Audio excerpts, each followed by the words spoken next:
Welcome to Liftalk. This is episode number 21, and this is also number 27 of The Hunt.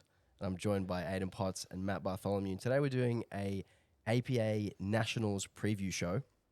The OMC boys have been reunited, and funnily enough, this is actually the first time that all three of us have been on the same podcast, which is actually pretty crazy. It's well overdue. I've had you, Matt. I've had you, Potsy. You've had each other. You haven't had me on, Potsy, but well, no one that comes but that's to visit okay. you didn't realise. But now here we are. We're all together. He caught the train here. Right?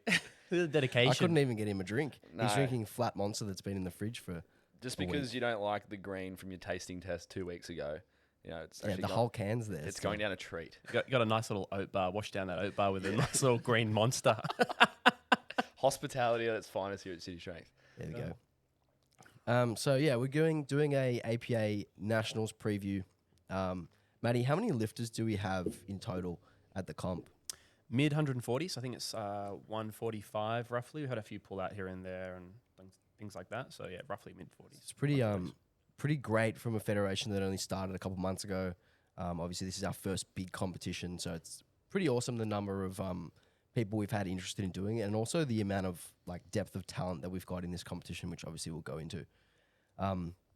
How should we start? Should we start with the 47s, or should we do a bit of a ramble about nationals first? Yeah, I reckon we can talk shop about nationals and like some of the things we're looking forward to, even just from a Fed perspective. I know one thing I'm looking forward to is just some of the quality elements.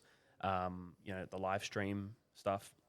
There was a local comp, the Perth local comp that ran where they did a little bit of testing of the live stream, and I thought it was fantastic. It's a starting point, and that's the kind of thing that I think that we really need to see at national level events and local level events, because the viewer at home, be that people who are friends or family of the lifters or those who want to come into the sport, I think that's one of the easiest ways that you can give people access to enjoying the event and making it of high quality. So I think that's going to be really, really cool. Potsy, what are you looking forward to? Well, I'm on the Nationals committee, so I know all the ins and outs of what's going on, which is exciting because finally we get to run a comp the way that we want the lifters to experience it. So first and foremost, the venue is fantastic compared to any other prior Nationals venue. So it's at Walls End Diggers upstairs in the auditorium. It has like a overhead standing PA system with music, which would be fantastic, a first at a national event. There's a large amount of seating, up to 140 people can sit as spectators, which is really good. There's a massive warm-up room that's separate and just in the next room to where the platform is.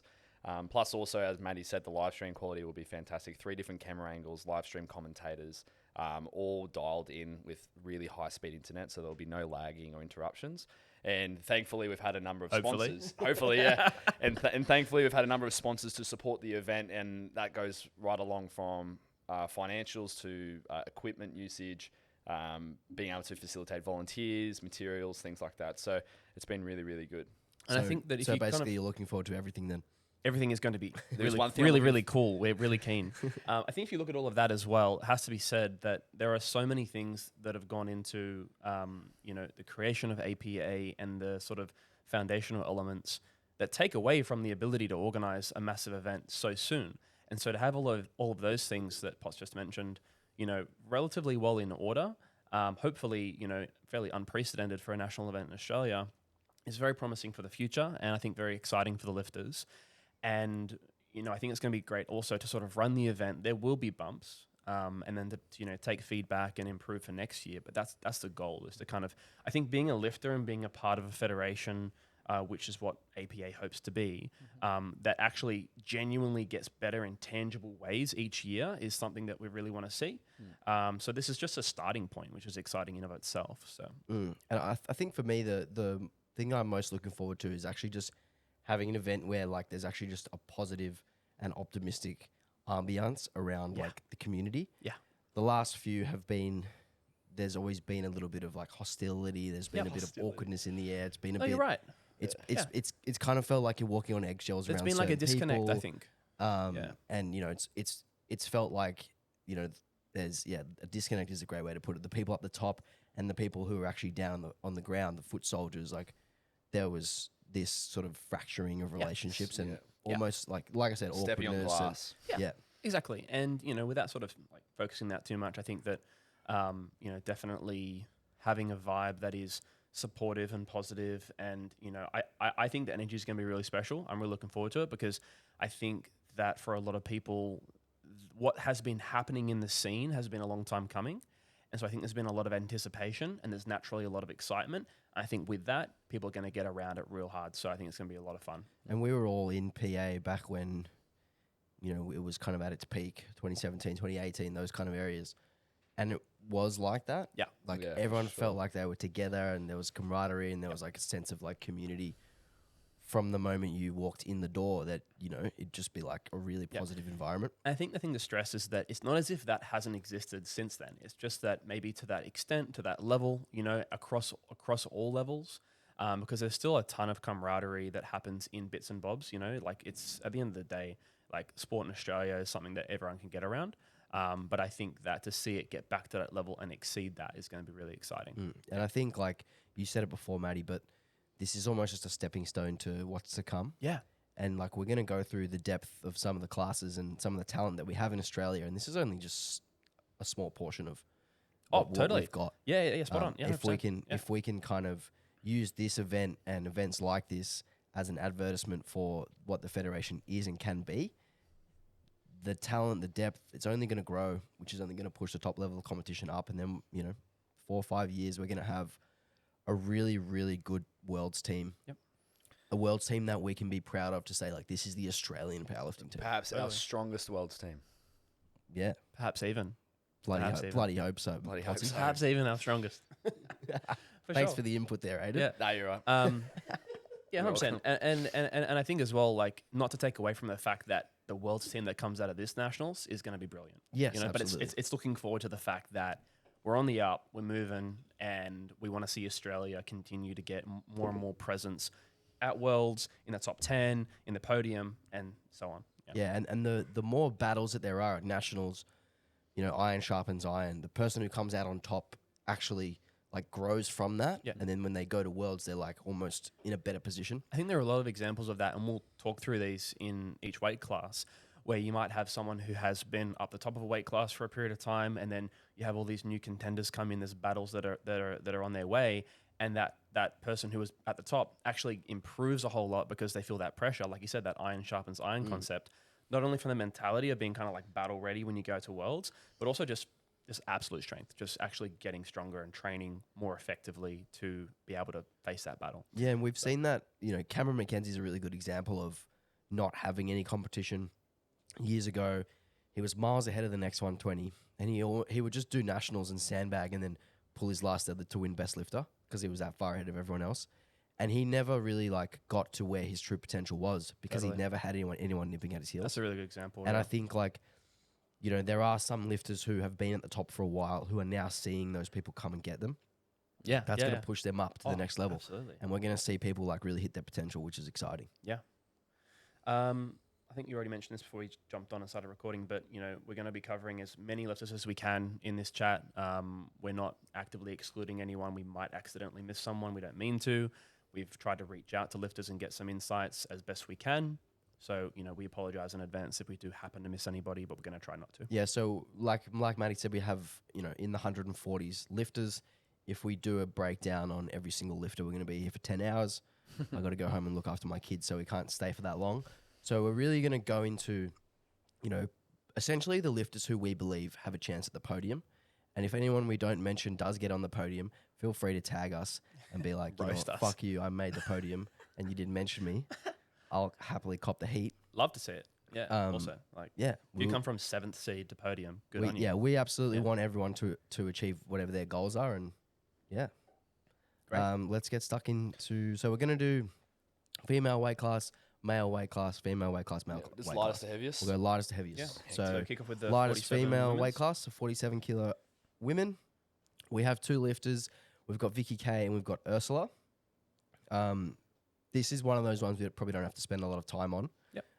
Vicky is currently the best female lifter in Australia on whatever coefficient you want to use.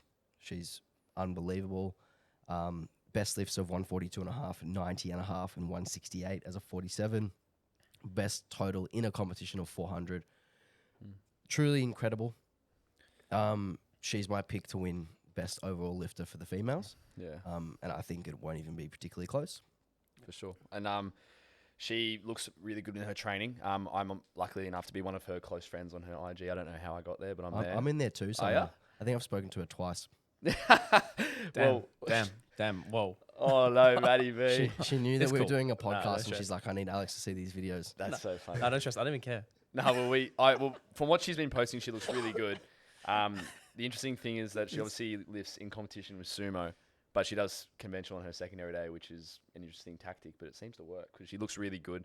I'm not gonna mention any of her numbers because I think she does the whole like close posting thing to keep things a little bit private. Yep. But at Worlds 2023, obviously her best performance going 7 for 9, hitting 400 on the nose.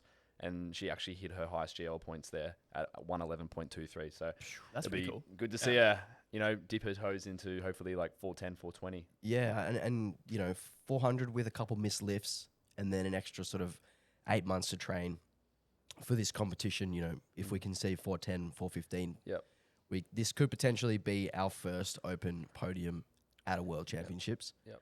Which is something that we've been wanting for a long time. Like New Zealand has all these lifters who are up and coming, winning worlds and getting on the podium at worlds, and we haven't really had that yet. And I think Vicky's probably our most likely first podium at worlds. For sure. Yeah, she's been battling some like elbow depth issues since the rule came out, but she looks strong in her bench and finally back to her top strength. So we'll see how she goes. And then second nominated is Ursula Piera. So this will be her third ever competition and happens to be Open Nationals. So that's a massive feat for her. She actually dabbles a fair bit in CrossFit and Olympic weightlifting. So it's good to see an athlete performing at the highest level of tested Australian powerlifting. In her recent training, she did a 3-time bodyweight deadlift, which is a big pull at that bodyweight and level of experience. So it'd be good to see her performance at 305 kilos, which she did at Open Women's States in October last year. Awesome. Do we need to do anything more on that class, Maddie, or happy to move on? No, I don't think so. Just one note. Did Liz podium at Worlds? I believe she came fourth. Belarus? Second. Was that Masters? 2. Yeah, it might have been. Anyways, I didn't want to miss a stat there if there was an error. That's all. All right, moving on to the 59 kilo men's class. Looks open.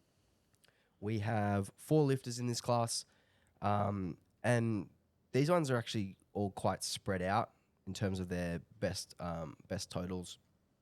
So I think this will be one of those competitions where each lifter is almost fending for themselves, just trying to achieve their own best total, not really worrying too much about what the others are doing, because there is quite a bit of a gap between the three at the top and then the one who will be in fourth.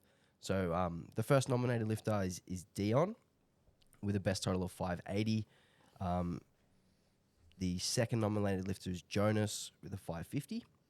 And the third is Kyohi. Is that how you say it? I'd pronounce Kyohi? it the same as you, yeah.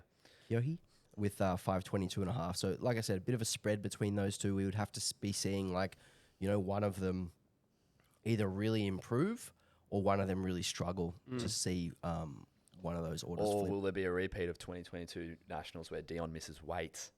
Oh, okay. Yeah. And Well, I did manage to get a response from Dion Jonas. Didn't manage to from Kyohi. And Dion was saying that he's still got a bit of weight to cut to make weight. So that's a potential concern. I mean, hopefully he makes weight.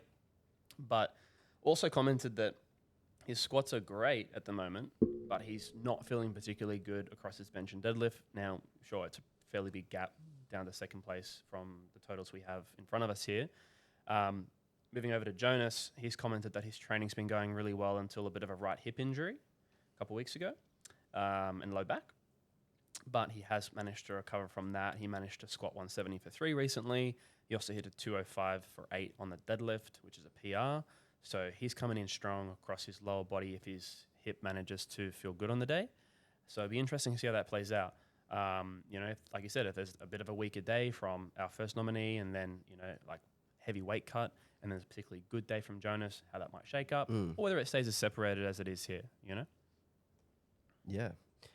Something that we were talking about earlier, Maddie, is, the importance of making lifts yourself, because at this high level of competition, you actually expect that people are going to miss. Yeah. because there's maybe more pressure, the standards are higher, or a number of other factors, maybe just mental, or maybe just whatever the case.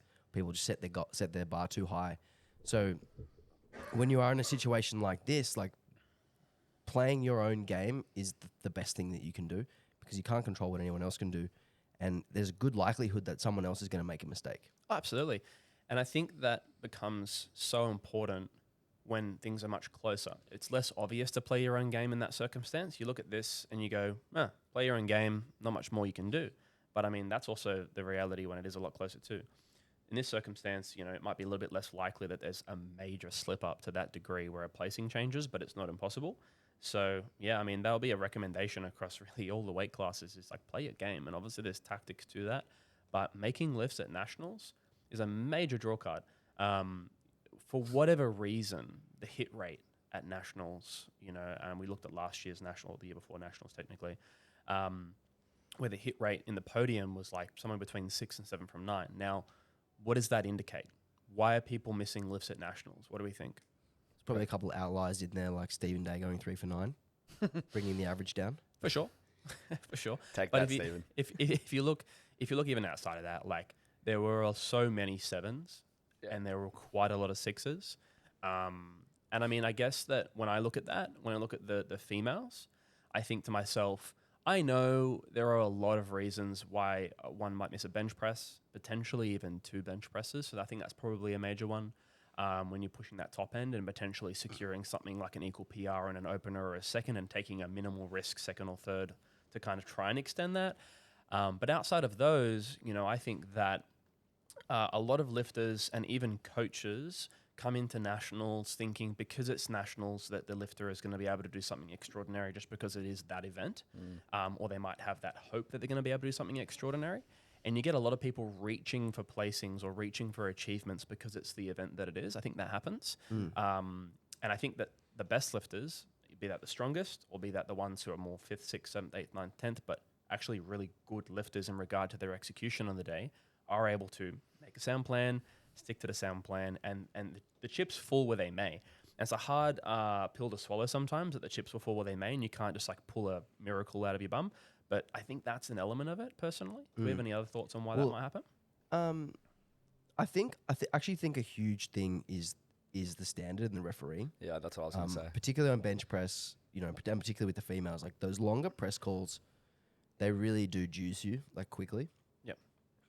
Harsh depth calls on squat can, like, if you miss your opener on depth, you might take a small jump, or you might reattempt and then you end up on your second, or you end up halfway between your planned second and your third. So like those kind of things, or like making lifts isn't just like actually having the strength, it's actually hitting the standard as well. So, and when we say, especially for the females, with the harsher calls, what do you mean by that? Well, you brought up the females for bench press. Yep. That the top end's they a little take bit that. Well, they take that little risk to gain 2.5, and they don't lose anything because Yep. that planned second would have been the planned third anyway. Yep.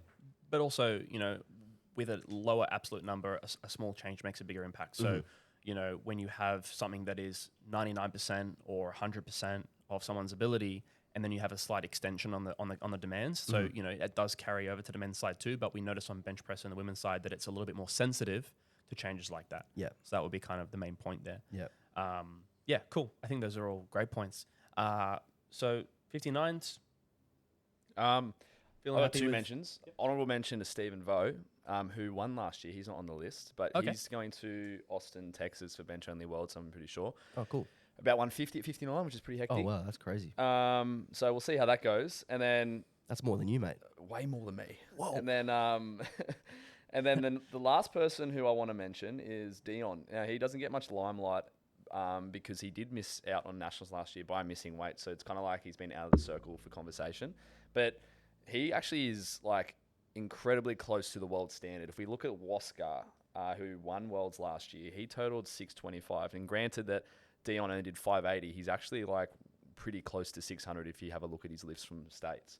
So I'm looking forward to seeing how Dion goes. If he wins, then I think he could be literally in contention for that 59 podium at Worlds, which would be amazing for men's. Wow, that's exciting. Yeah, that's great. And that's great that you brought that up, because I feel like highlighting that kind of thing is so important. Yeah. And encouraging, people to keep on pushing and achieving something like that at a national event in our first APA Nats, and then having someone go to Worlds and be pushing for the podium is super significant. I would happily say he's probably the most underrated lifter in Australia by far. I hope he's sitting around about 56 kilos at the moment. Yeah. Just walks in a tracksuit and makes it. Fucking hell. Yeah, you'd hope that some learning has happened. So 59s, happy with that little run through. Yep. And good luck to the 59s. Let's move on to the 52s. 52s. So we have 10 lifters here, which is a pretty good showing from a small weight class, which is cool. We have the 2 nominated totals at the top separated by 2.5 kilos, and then the 3rd and 4th nominated totals separated by 2.5 kilos That's as well. fun. That's fun. So this is one of those battles that's really, really fun, where it's almost like 2 one-on-ones within a particular class. So, Potts, you want to go through these women? Before you do, it's also close enough between the two that if something changes, it completely throws a new sort of situation. Yeah. So we've got 367.5 as the best total, 365, 352.5, 350. So only 17.5 kilos separating 1st and 4th. Yep. So if one of those 2 women at the top does have a slip up or a 6 for 9 day or a 7 for 9 day, one of those other women in 4th or 3rd could, get into the top 2, which is really cool. Yep. So I'm pretty invested in this weight class purely because one of my lifters is in it, and that's Ainsley Jones at 3rd, on nominated. So she did 140 with 72.5 and 140 at New South Wales Open Women's. Second place is Jordana Herber, who is one of my employees, which I'm also heavily invested in her prep too. So she did 142.5, 75, 152.5 at Queensland States, and she made the move from 57 to 52. Did see it affect her squat a little bit because we've seen her squat more than that. But at 57, but granted that she's been training around that body weight, we should see a similar sort of outcome on competition day. And then best nominated is Zin with a 675.5. She did 133, which was a Victorian record, 65 and 175. You say 675? Huge deadlift. 133, 65 bench. Yeah. And then 175 deadlift. 367 and a half. Yeah, 367 and a half. Huge deadlift. So, I obviously am very close with both Ainsley and Jordana. It'd be really good to see them both have a really good day. I know Ainsley this week will be hitting around 370, 372.5 training total.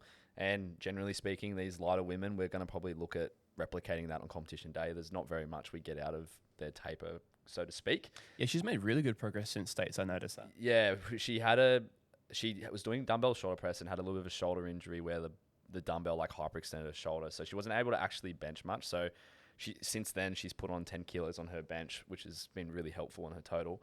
And then Jay for herself, I know for a fact that her training's been just compounding based on how good her competition was at Queensland States, because she hit a total PB at a lighter body weight, which is amazing. So doing the whole Evie Corrigan effect, which is cool. And then Zin obviously backing up after, I guess, on her standards, a disappointing Worlds performance. It was good to see her come back and hit Victorian States with that performance that she's registered with. And it'll be good to see those 3 ladies battle literally for the top, but it's not to talk without Valentina, who was just doing bench rows downstairs when we walked in 4th place at 350. So Alex, you obviously work and train around her. How's she been going? Yeah, Val's been dealing with a lot of life stress at the moment. She's just moved house. She's just had a whole bunch of shit happen. But she's actually been training really well despite all that stuff. So I expect her to perform well. She had a 9 for 9 at States and did 350, which I believe was a 10 kilo PB, and looked like she had more. And she's benched, she'll have the opportunity to chip the bench standard record as well, which could give her a little bit of an advantage here. But Jordana will have the chance to do that same thing with the squat, and then Zin will obviously have the chance to do that with the deadlift at the end. So, we'll see if those chips actually do come into play. Yeah. But yeah, Val's been looking pretty good. She's the kind of lifter who, when she's very, very stressed about training stuff, her training goes badly. But then when she's stressed about non-training stuff and her training is just like another thing that she's doing that day, she trains well. So I actually think that despite this prep being less of a focused prep, I think her comp will actually go really well. Yeah, that's an interesting perspective.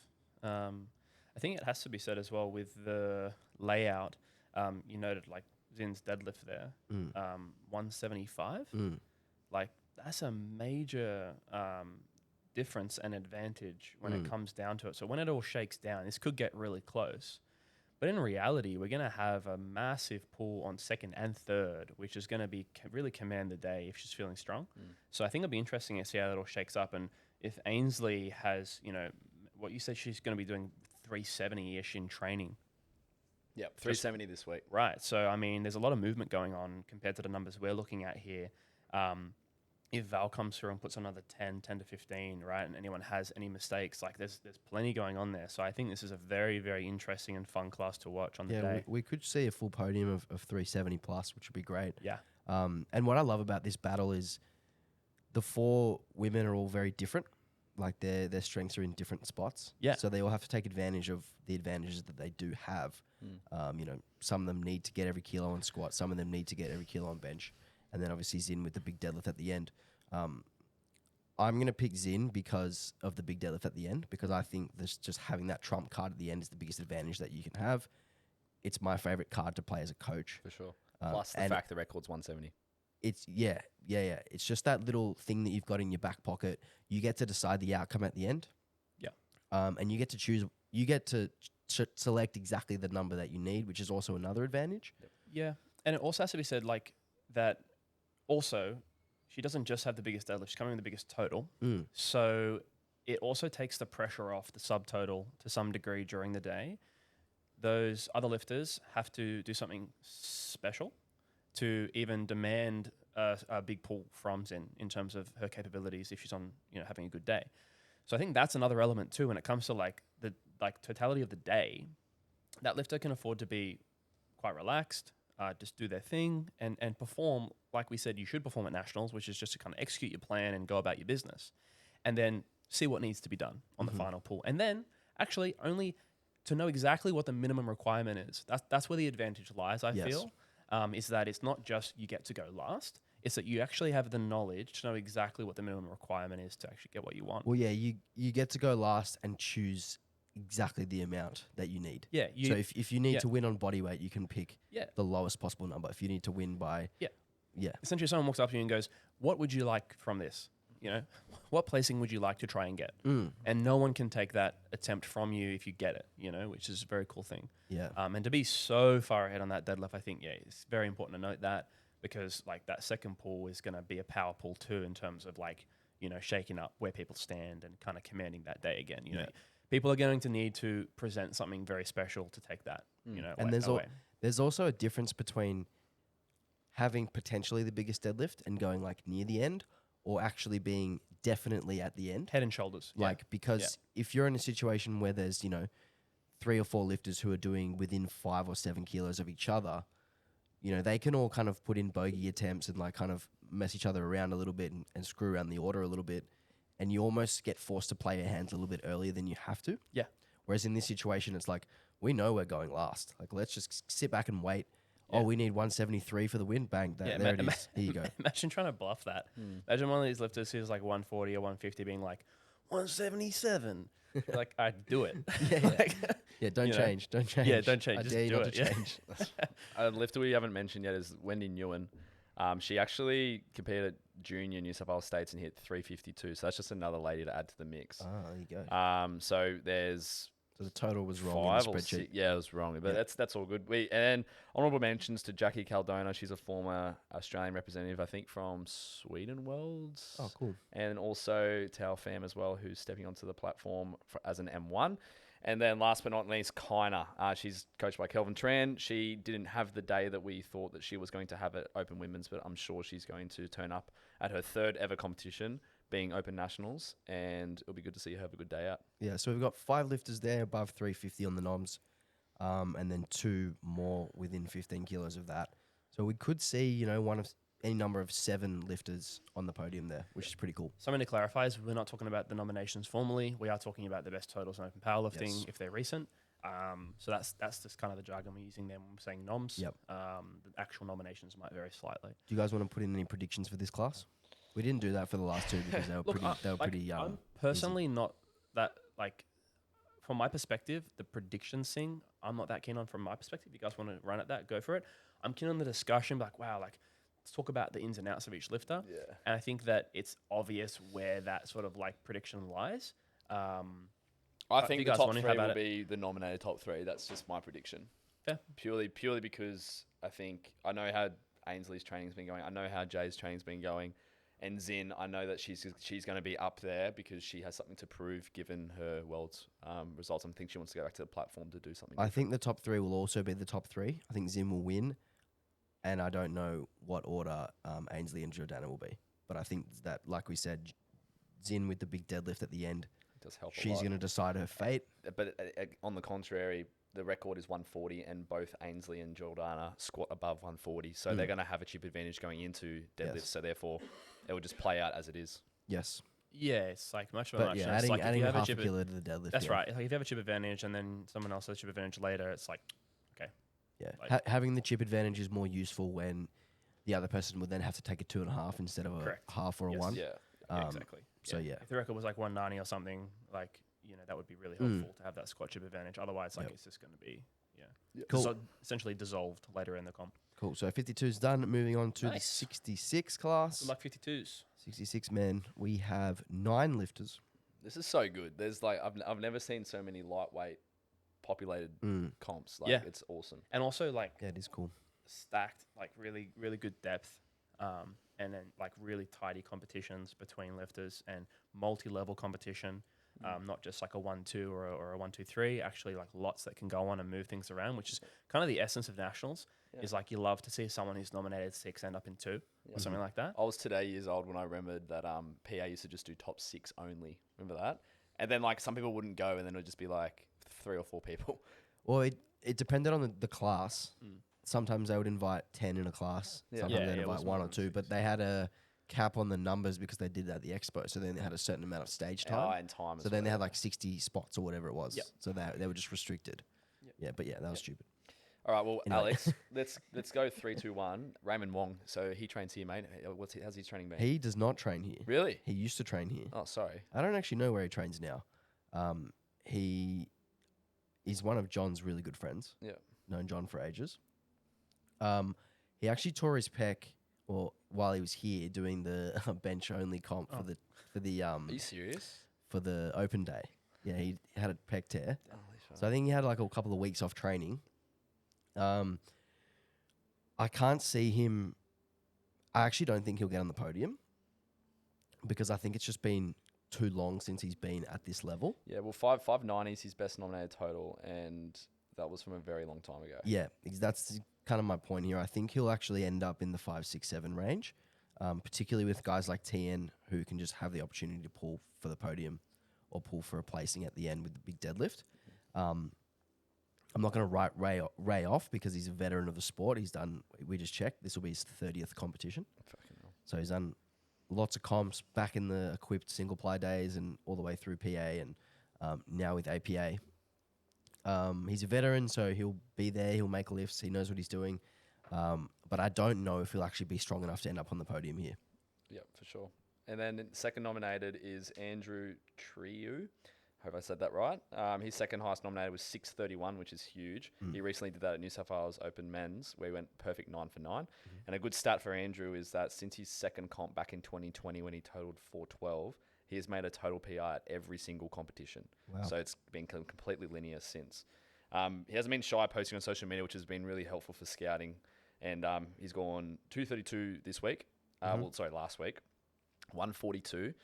Both at 6 RPE. I'm kidding. It was really hard. They were both hard. It was Yeah, RP. It was RP Panna. Did you see it? Oh, Yeah, I it was didn't fantastic. see Fantastic. Yeah. But yeah, Penna it was leading from the tough. front, showing how the 66ers should grind. Can we stop talking about Panna? Okay, I'm sorry. I don't like Panna. Deadlift unknown, but I think that's just an advantage for him because his best pull and comp is 256. And granted that the record's 265, it could lean into a chip advantage over Yuki, but I think that, again, probably will dissolve given that he will probably take the squat and bench as well. And then... Well, Andrew and Yuki are both very close on squat. And the squat record, I believe, is 225, the standard. That's correct, yeah. So they'll probably be battling it out for a chip there on the third squat, maybe even the second squat, Yeah. which will probably be really important towards the end of the competition as well because they're only separated by 5 kilos in the total. Obviously, Yuki has a huge advantage on bench. Huge. 165.5 at 66 is fucking massive. Bonkers. He actually got bronze bench press individual medal at Worlds, Yeah, wow. that's which really is cool. which is fucking awesome. And yeah, Andrew has a small advantage on the deadlift. I think that Yuki is probably still a little bit too far ahead with the big subtotal with the big bench. Yep. So I do actually think Yuki will win. Yeah, well, Yuki's But been dancing around. The thing with Yuki is like his lifts are very borderline to the standard. His squats are very close to the line. His bench press technique is like just at elbow depth, and he often doesn't hit pauses correctly. His bum's often close to coming up. Yep. So he will have to execute well to win. I think at this point in his career, he is experienced enough that he actually will do that. So I'm backing him in to win. But I also think Andrew will have a go at pulling for the win at the end. For sure. And Yuki's been dancing around that 630 mark since October 2022.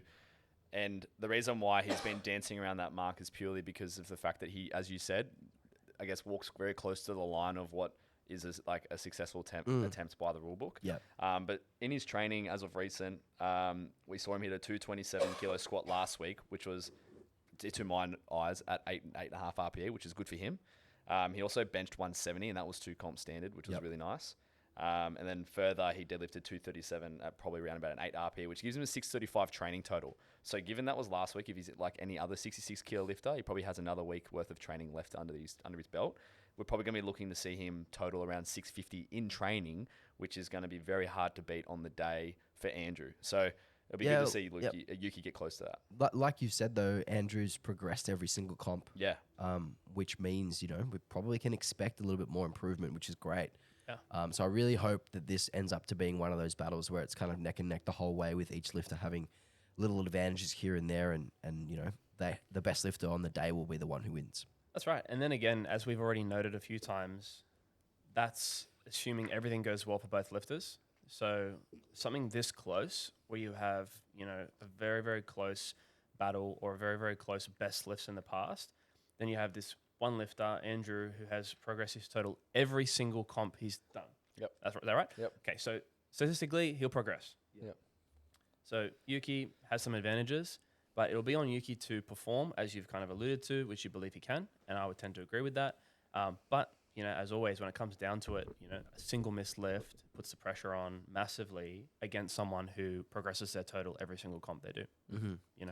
Yeah, exactly right. The pressure will be on Yuki to make sure he does hit the standard and that he is executing. But like I said, I think he has the experience under his belt. Now he's been to Worlds. He knows what the world standard is like. I back him. I agree with that, and I think as well, both of these lifters have a really cool energy about them on comp days, where they really rise to the challenge and go at it. So I think it's going to be a very exciting battle to two watch. very fun lifters to watch. They're up and buzzy and really fun. Yeah, it's going to be a really good one. So we've got 4 lifters between 565 to 590. Who are basically going to be battling for that third spot on the podium. We've got Ray, who we spoke about earlier. We've got Tharen, Tien, and Vin. How much do you know about these guys? Well, I don't know much about Tharen or Vin, but I do know a bit about Tien just purely because we have the same coach. So this week, I'm pretty sure he's squatting 205. Bench has been in the bin for a bit just because he's been dealing with some shoulder pain. But thankfully, he's been seeing someone about it. So hopefully he can string together something for the middle 3 lifts. But deadlift has been phenomenal. Pulled 270 last block. He has a very similar sort of like deadlift style of training to what I have. So I kind of know what he's in for, aka a set of 7 at RP10. So it'll be good to see him string together a big third pull just to land as high as he can. Yeah. How much do we know about Taren and Vin, Maddie? So I haven't done any research on this particular class, and I'm not up to date on their training particularly, so I think we can't make a ton of comments there. Yeah.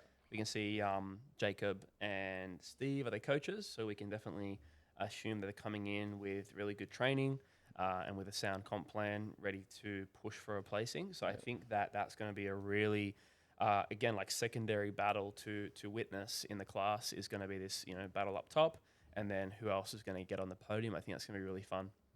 So Teren's best total is 574. Potts, can you quickly look up where he got the chip? I'm looking at it right now. Where's he got that advantage? No, the best I've got here is No, that was in wraps apparently. But Oh, okay. looking at his best total was at Night of Champions in WA April last year. It's a 567. 67.5. Okay, And so then that's his still pretty total close. drops to 542, then 515 at WA State. So I'm not sure what's happened there in Jake, regards to aggression. we've spoken to Jacob a little bit about some of the he uses the APU rules quite strictly to get his clients to progress. So perhaps there's just some sandbagging going on True. to get minimum on the podium to get I would to expect. nationals. I would type of thing. expect so. That's kind of where my I don't head's at expect there. anything less, Jacob. Yeah, you cheeky bastard. But then we got Vin you over abiding here. by rules guy. Yeah, similar sort of thing. It must be a WA thing. They just kind of drop their totals off over the years. But I'm kidding. But no, Bro, that's WA looking fierce. I know they are. WA But, looking fierce. but like, what's going on? 66ers. But Clip that. Vin will be Clip that there. for Jacob. Particularly that for Jacob. Vin should be there, given that he did 565 at the same comp as Thander in April last year. Yeah. And then 490 at WA State. So hopefully they're both in contention for their best performances to push TN and the others. Well, yeah, not much under what we have here, but that actually makes that battle almost identical totals. Even better, yeah. Yeah, exactly. So I think this is going to be great. Like I said, we don't have a ton of data on a couple of them there, but that's going to be a good one to see unfold for sure. And like we've said before, you can put all these best lifts in front of you, or these are their PBs, but it really does come down to who executes on the day. Like one missed attempt can mean you fall from third to sixth. That's right. Three made attempts can mean you go from sixth to third. So it really will be who executes best on the day, and it's really cool that there's 6 guys in contention for 3 podium spots, in particular 4 biting at the one final podium spot. And I think with regard to what you mentioned about execution, it's not only about execution, but I think what it also unveils at a big event like this is, let's say that all 3 of those lifters who are talking about contending for third, four lifters, have less than good days. They have average days. It actually now becomes about which coach-client partnership or coach-athlete partnership adapts to that and makes lifts despite. So it's actually not even about execution at that point. It can also be about how adaptable you are on the day to get the best possible outcome. And I think that's something cool about a national event where things are close is, it is about how much can you lift, but then it also becomes about that dynamic too, and good coaching, good platform coaching, good decisions, mature decisions, right? I'm excited to see if that has a part to play in those battles. And the lifter who is just outside that bubble is actually Tony Vuong. Do you guys remember Tony from the PA days? Yeah. He actually used to lift in the 59 class, and he squatted, I believe, 200 and a half Yeah, I remember as a him. 59 junior, which is huge. He's going up to the 66. He's actually just made a comeback from a long time off. I think he had 3 or 4 years off competing completely. So he's actually another one to watch for the podium as well. He's very well rounded. He's good across all 3 lifts, particularly good in the squat. Yeah. So there's another name there. His totals are quite a bit lower than those other 4, but I mean, not a world away though. He's nominated. Well, his best total is 15 kilos below the next guy, but like I said, he's just had a long time off. He's gone up a weight class. He could easily put 25 to 30 on his total and be right there for third. Sensational.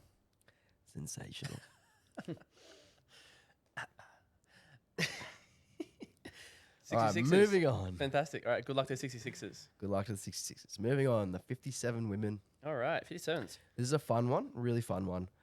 We've got essentially the top 3 could really be in any order here, which is really exciting because we've said it a million times already. Going to come down to who executes on the day, who picks the right numbers, and who plays the day rather than playing this, idealistic plan. Yeah.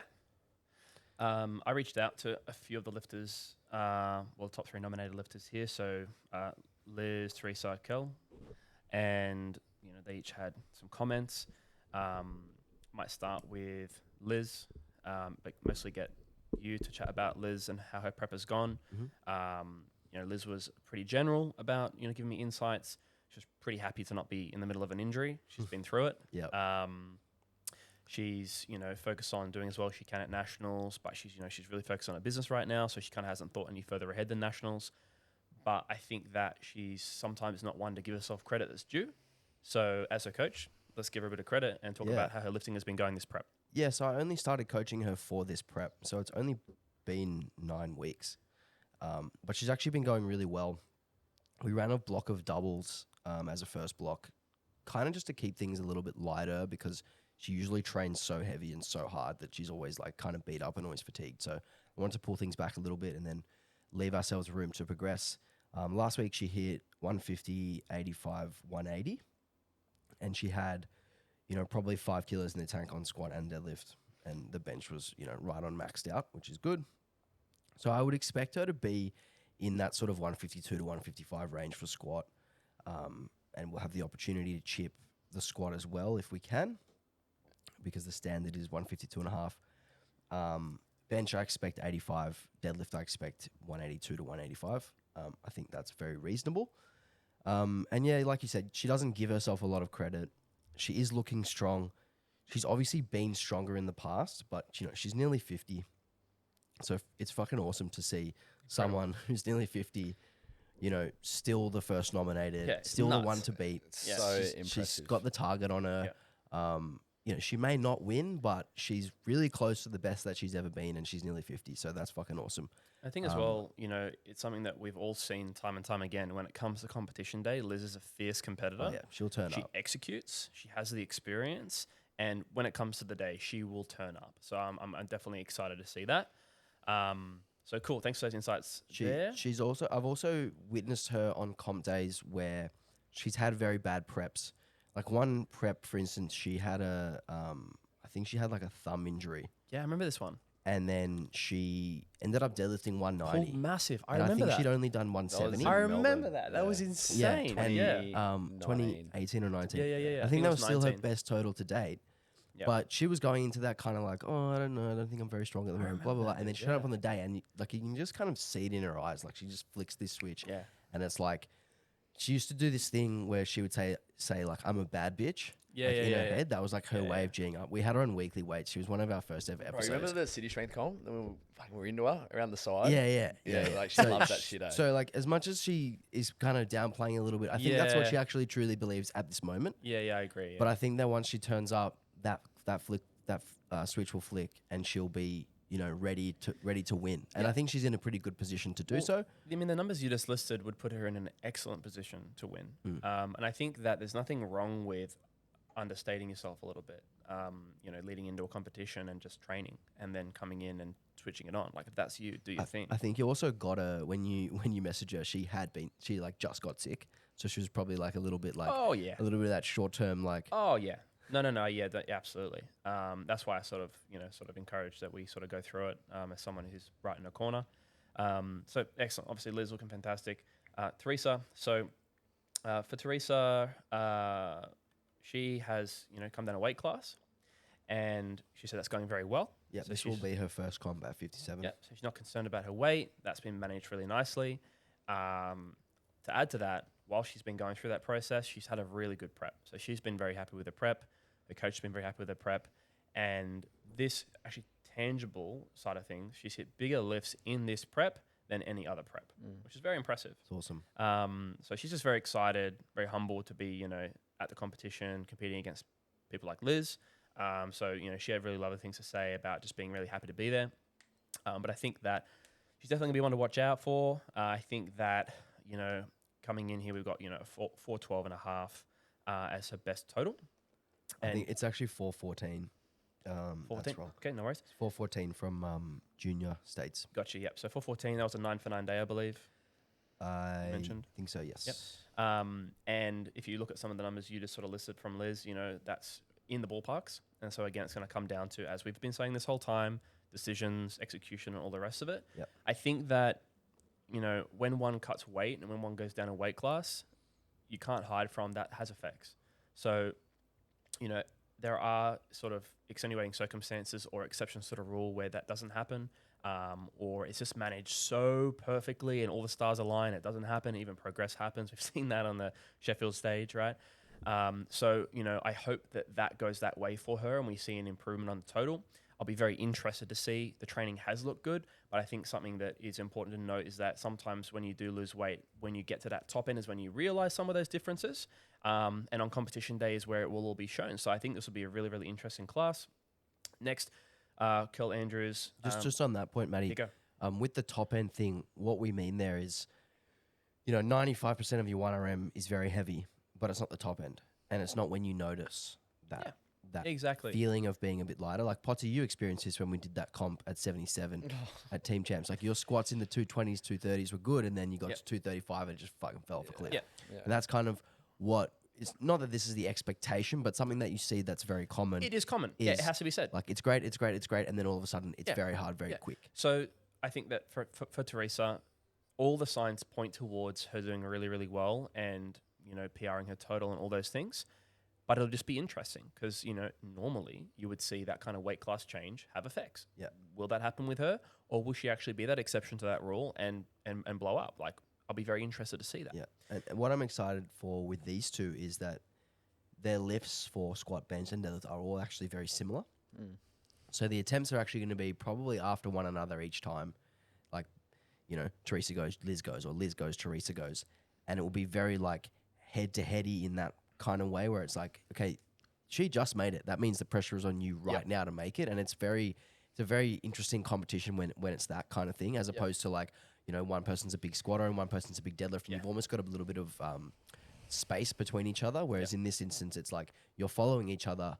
You're immediately putting the pressure on the next person to make.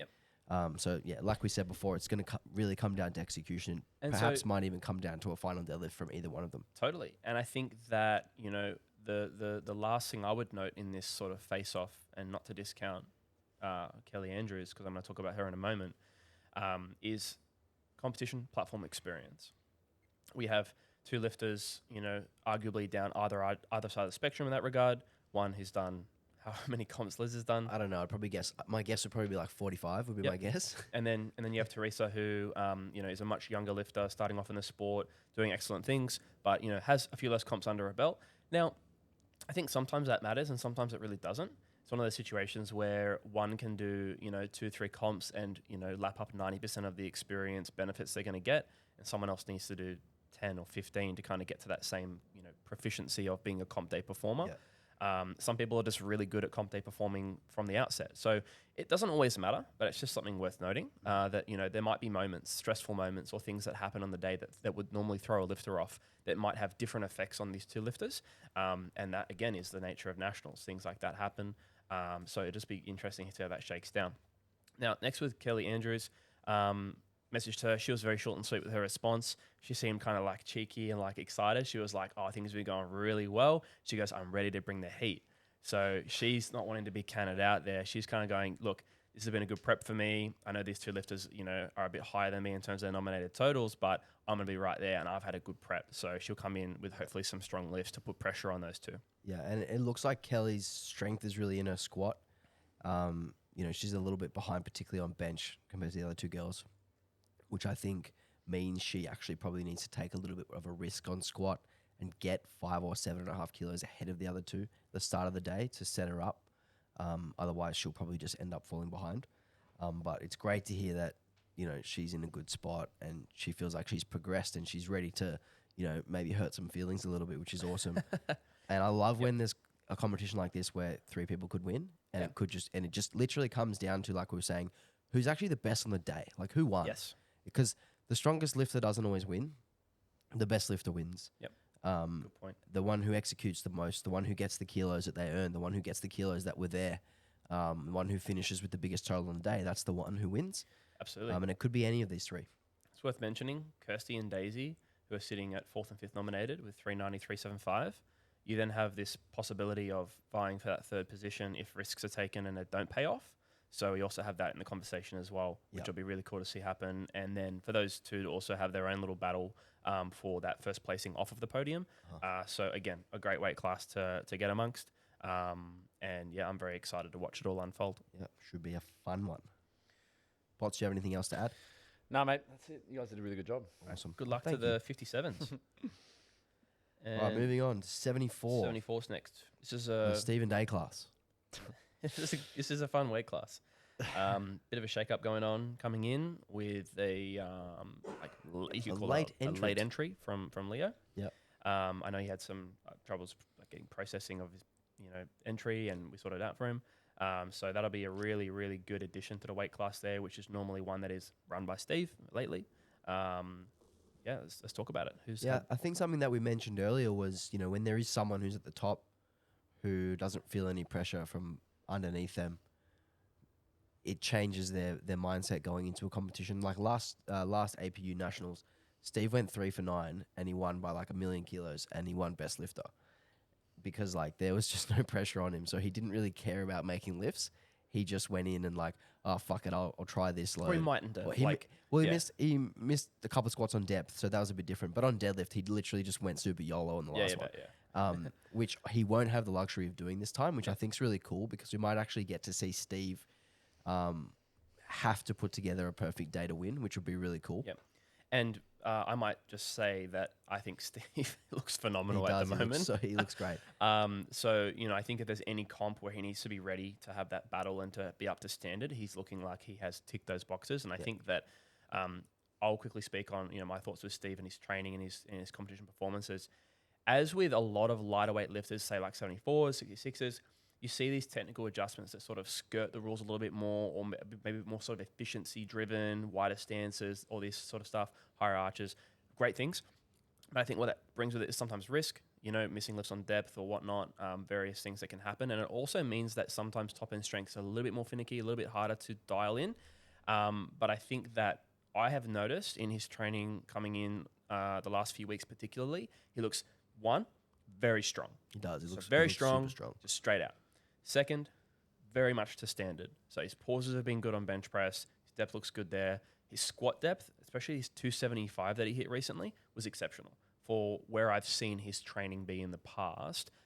Mind you, I've seen some other sets in this prep where they haven't been quite as good, but when he's doing his heaviest loads, this prep, he's looking very, very good. And his deadlift looks very good as well, very consistent. I think his deadlift's the one where he's going to gain some kilos. Like I wouldn't be surprised if he pulled 305, to be honest. Like he looks like he's ready for taking that next step. Absolutely. With the deadlift. Like it's kind of been festering for a while, and he's almost ready to get a bit of a spike. I actually mentioned, mate, because he commented on my deadlift last night. And I said, "Hey, Stephen, you pulling 305 yet or what?" And he literally responded in his own words, "If I wanna, I guess I could." So it's gonna happen. Hey, Stradamus. Since he came on this podcast, he's been niggle free. Yeah. He's been performing well. And he's been relaxed. He's not stressed. Mate, the same thing happened to you. Yeah, You've been performing well since you came on this podcast. I think we've got something going Matty here. B? Hey, My back's been feeling great since Matt's I came on this going well. He podcast. hasn't done a comp yet, but he's going to kill it. Yeah, hopefully I'm 6 weeks out. We'll see. There we go. I think where Leo gains kilos on Steve is on the deadlift, which is always fun when the person who's behind has the chance to, potentially beat them at the end, which I think will be potentially really interesting. Leo was Australia's first 10 times bodyweight total raw and tested, right? Yes, he did 737 at 737 at 773.7. Yeah. At comps? Yep, Commonwealths, yep. It was about 3 years ago? 4 years ago? 2022. Okay. In November 2022. Oh, okay. Yeah. Recent. So he did 268.5 on squat. He benched 160 and deadlifted 308.5. Yeah, right. And since then he's gone 660 at South Australia State Qualifier, but didn't do nationals in 2023, and then there wasn't a nationals in 2023. Sorry. Yep. So he did 2 comps. He did South Australia State Qualifier at 660, and then did WA State Qualifier at 715. So his best lifts added up together are actually more than his best total, which is interesting. Like his best squats 275. Best deadlift is 312.5, which looks like he missed 303 at WA States. Yeah. So I think there's a lot of potential there with Leo. I must admit, I'm pretty sure I follow him. I haven't seen a lot of his training posted, so I think he kind of keeps to himself in that regard sometimes. Other times I've seen him post almost everything. So I'm not fully around where his capabilities are at the moment, but I know that these two have had really strong times in the weight class at sort of varying times. I'm pretty sure they haven't actually had a head-to-head. I'm not 100% sure. Yeah, but I'm Steve was... This is literally their first battle, I think. Yeah, Steve was struggling with injury when Leo was at the top, and then Leo kind of disappeared. And then so I think it'll be super interesting, and I think that also for someone like Leo, who's obviously been so strong for so long, right, or for the last handful of years, it's not out of the question to have, an exceptional prep, exceptional comp, and really take it to Steve in regard to his total. And I'd like to see that.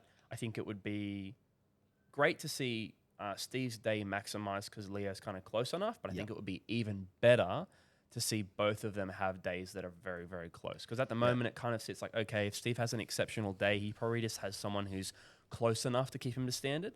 Whereas I'd love to see Leo do something exceptional to kind of be in that place where like they're genuinely going head to head. I'd love to see that. I think like just based on the form with Leo, given the time off and given the more recent results, I don't think he's quite there. Nah. And I think if Steve executes and performs well, which is actually an if, because he's been, questionable in the past. Like we mentioned, the 3 for 9 at Nationals. He's had other days, 5, 6, 7 for 9. So if he has one of those days, Leo could very easily win. Yep. But I think if Steve is up to his standard and he has a strong day and he's executing, he should win. I literally am the only reason why he goes 9 for 9, because at every comp he goes 9 for 9, I'm handling him. So I'm not going to handle him. You're not. Kelly's handling him down here. Yeah, Kelly's I know, because I'm on the next day. So, Stephen, pull it together. Actually do what you're capable of, and let's see how you go. Yeah, I'm sure that Kelly and Steve are capable of looking at their previous comp plans that have not gone so well and assess the whys, and that's what competition makes you do, because you have to go, hold on a second, what are the risks here with the way I'm playing this, and how could I play it better and lower risk to make sure that I at least maximize close to my potential? Because there's always that question of, okay, you can possibly squeeze out an extra sort of 5 to 7 kilos on a total being really risky, and then the potential downside or loss on that is far more significant. And if that's significant enough that actually meant a second place here, that would be, a major L for that team. So I hope to see that team come together, hit 8 or 9 from 9, hit something unprecedented, and have the day they deserve. That would be great to see. But I think you're probably right regarding Leo that if recent results indicate anything, it's probably that's not going to be the battle that I would hope to see. Yeah. I guess it's just a bit of a wait and see because we don't have a ton of data on Leo. I also hope that if Leo isn't quite to Steve's standard, that he doesn't try to chase. Agreed. Like I hope that if he knows he can't quite catch Steve, just plays his own day and tries to achieve his biggest total. Yep. And almost uses this as like a platform to the next one where he's potentially actually fighting with Steve. Yep. Because, if he does chase first, he may risk second and someone else could swoop in and take the silver. Yeah, no, I agree.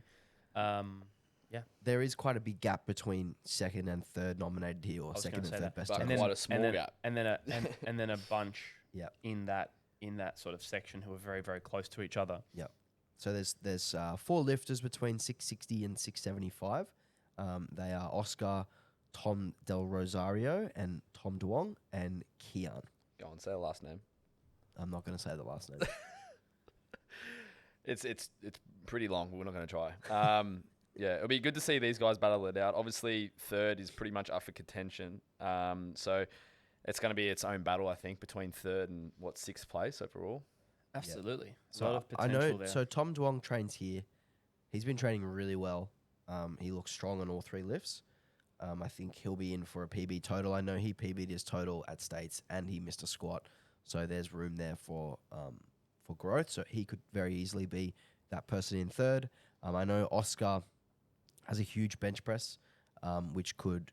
He's so jacked. He's so jacked. Bro, there's no way that guy's 74. Oscar trains at Breakthrough. Yep. He's a weapon. He's a busy dad who gets it done. Really, really High bar squatter? high bar squatter. Yeah. My first time meeting him, deep as fuck. he came into City Strength and he brought his kid. And Yeah. he went in and he was giving his kid kisses between each attempt. It was so yeah, cute. he's a legend. It was So he squatted sweet. 250 the other day. I was spotting him. He squatted 50. So he's doing well there. His deadlifts looked on point too. The bench press is where he's going to pick up kilos because he has not had good days on the bench press when it comes to just some of the choices and rules and things. So Yeah, if you look 15 here kilo at jumps. if you look here, he's gone 135, a miss at 150, a miss at 165, for instance, right? So we're talking about someone who's realistically making choices in the 50 to 60 range, but hasn't put that up on the platform. So we're talking 20 kilos on what we have here nominated. Mhm. So straight away, this is someone who, for me, is a favorite in this next pool of lifters, because I think that what we're looking at here isn't a reflection of what he can do. And I think that comes down to, again, what we keep reiterating, which is good comp plans, good decisions on the day. If you're missing a lift, more often than not, retaking or taking a small jump, depending on the circumstances. That for him is going to be a massive kilo jumper. And for the rest, if we assume their training has gone well too, we're going to be looking at a bunch of lifters, doing 670 plus, looking at that third place. That'd be great. I'd love to see Denny Lee come back to his best with his bench. I know he's been going through a fair bit of injuries regarding his shoulder.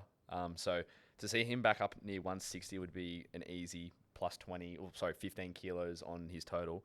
And then additionally, like every single competition since he's moved up to 74, he's improved his squat and deadlift at every single competition. So I think compounding on what would be a new weight class and B, hopefully a healthy shoulder, him and Oscar should be relatively close to that third Yeah, place. I agree with that actually. And I think, sorry, you go, Matty. Yeah, I was going to say, so Danny's been training at Breakthrough as well. Actually, didn't see him just there on the list. Danny's been training at Breakthrough a little bit too, so I've had the luxury of having insights there too and checking out his lifting. Lovely guy to train around. Really hope he does well. He has been doing really well with his shoulder, so that's really promising. For a while there, he was doing like a lot of board pressing and kind of managing load that way for the shoulder, but he's been doing weeks now of normal competition pressing and doing very, very well That's so there. good. I know he's also had a lot of really good deadlift success in his last couple of training blocks. And his squat hasn't looked bad at all. His squats look solid. So I think he's going to definitely be another really strong contender. Like I said before, I think that with Oscar, the slight edge there is that there is that significant bench jump we just haven't actually seen from him. Yep. He's going to have to contend with that jump and then kind of battle from there. But I would 100% agree. Danny's also super balanced. Yeah, but do you remember his third attempt probably opener from last year at Open Nationals? Which lift? Denny Lee. Yeah, which lift? It was bench press. Yeah. The extended pause. I remember. do remember that. Didn't he yeah, bomb? I do Didn't he remember that. bomb? He bombed on deadlifts. Oh, that's right. Should have bombed on bench based on the calls. Right. I do But remember that. Man, Goodness like, me. holy shit. Yeah. Like, So Mr. Discipline. yeah. oh, We haven't mentioned Kian yet, other than trying to not pronounce his name.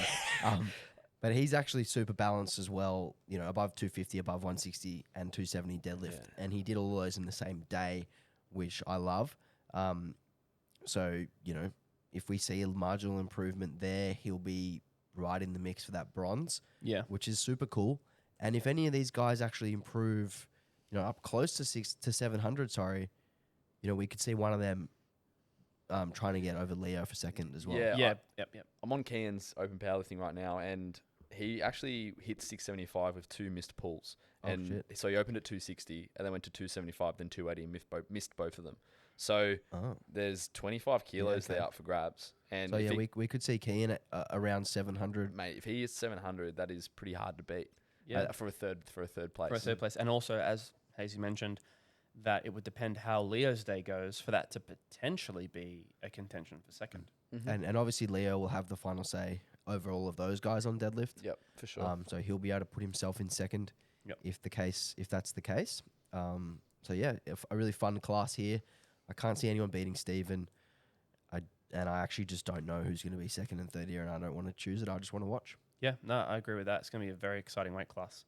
Potts, you want any predictions, or are you just going to watch? I'll just watch. All right. Watch with my eyes. Good luck, All right, 74s. moving on, 63 kilo women. So 63. we have 10 lifters.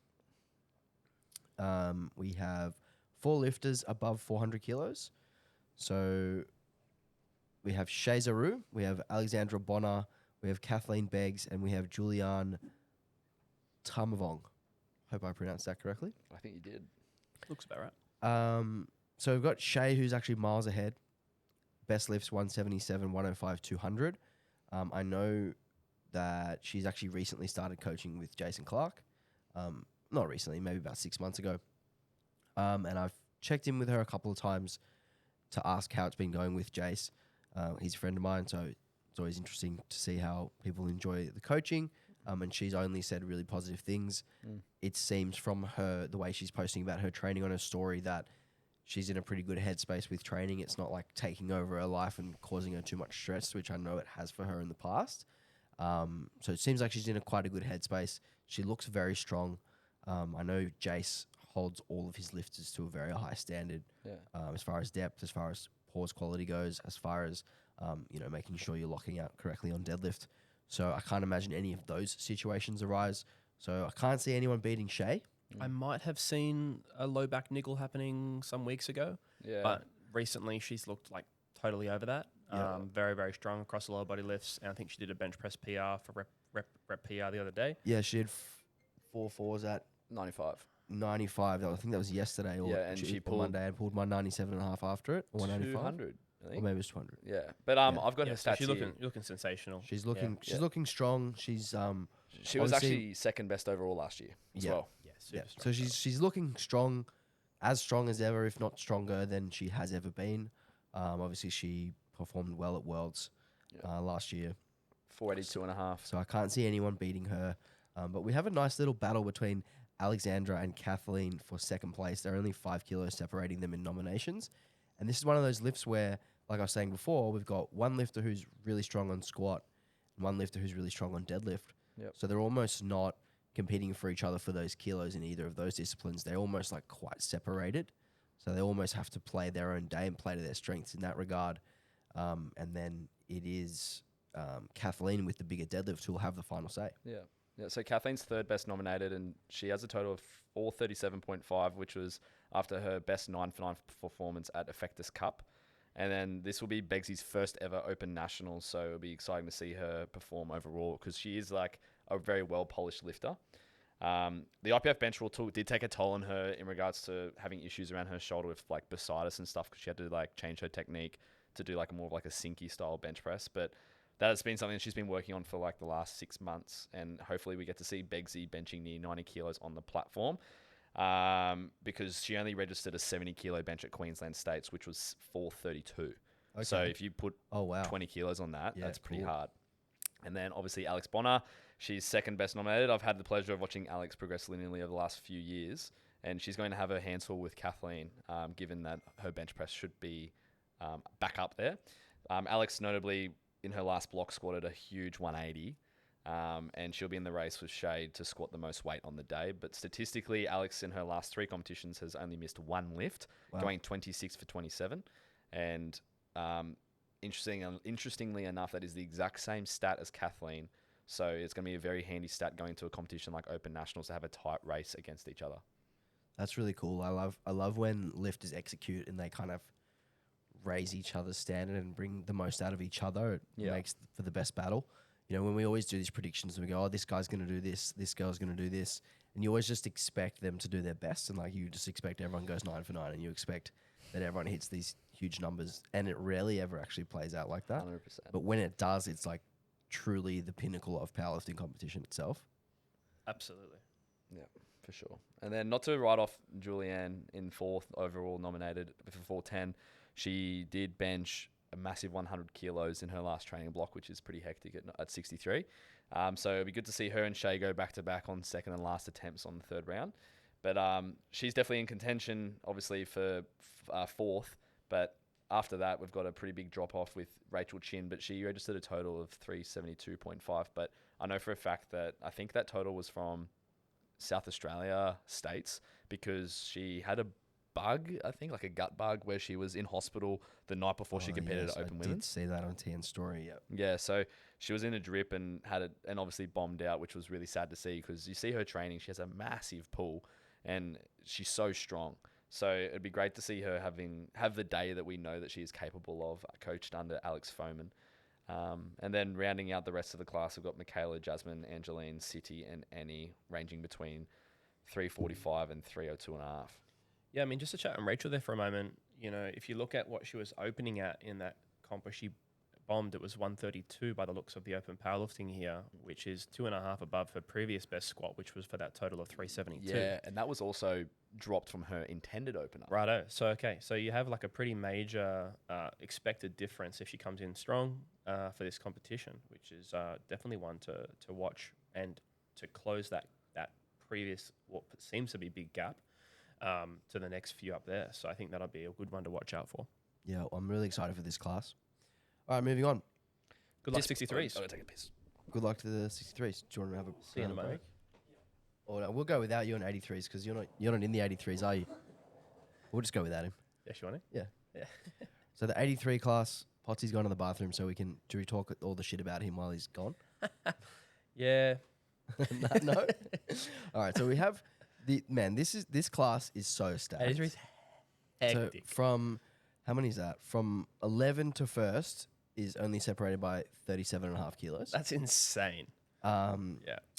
So we have Matt 697.5, Donovan 700, Kelvin 705, Tyler 707, Aiden 712, Kyle 715, Bren 720, Ian 720, James 722.5, Kana 735, and Jonathan 735. So 11 lifters within 37.5 is like insane depth. And again, keeping in mind this is open powerlifting totals. The nominations are Canna, James, Ian, I believe, because Jonathan did a little bit less than his best, I think, at that latest nominated total. But yeah, the closeness throughout this top 10 or so, more 11, isn't it? 11, is insane. And the fact that we're going to see so many battles for various places, I think is going to be a lot of fun. I think that when you look deeper into how the training has gone for a few of these lifters, it starts to spread out a little bit more than what it looks like here. So I'll just start by chatting through the three, because I was sort of looking after checking out this class. So I touched base with Kana, I touched base with James, and I touched base with Ian because they were the top three nominated. And I train with James. I have a pretty good insight into how his prep's been going. So starting with Kana, he was very chill in his response, seemed very confident that John, who has just started coaching him quite recently, has him really well set up to hit really big lifts. He's feeling really healthy, and that's been the approach of the prep, has been to kind of like slow burn things into the meet and make sure that he comes in, consistent, strong, and healthy. I think that's a really great tactic for someone who has, only done 2 competitions, I'm pretty sure. Obviously, he's done a lot of strength training prior to that, so he's, well established as a strength trainee, but being a competitor, he's pretty new to it. But he's been doing exceptionally well.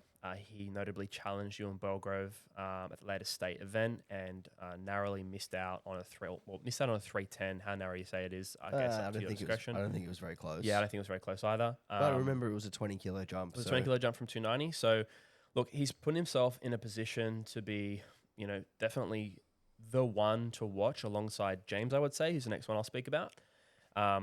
James' nominated totals, I think, very different to what he's going to be capable of on the day.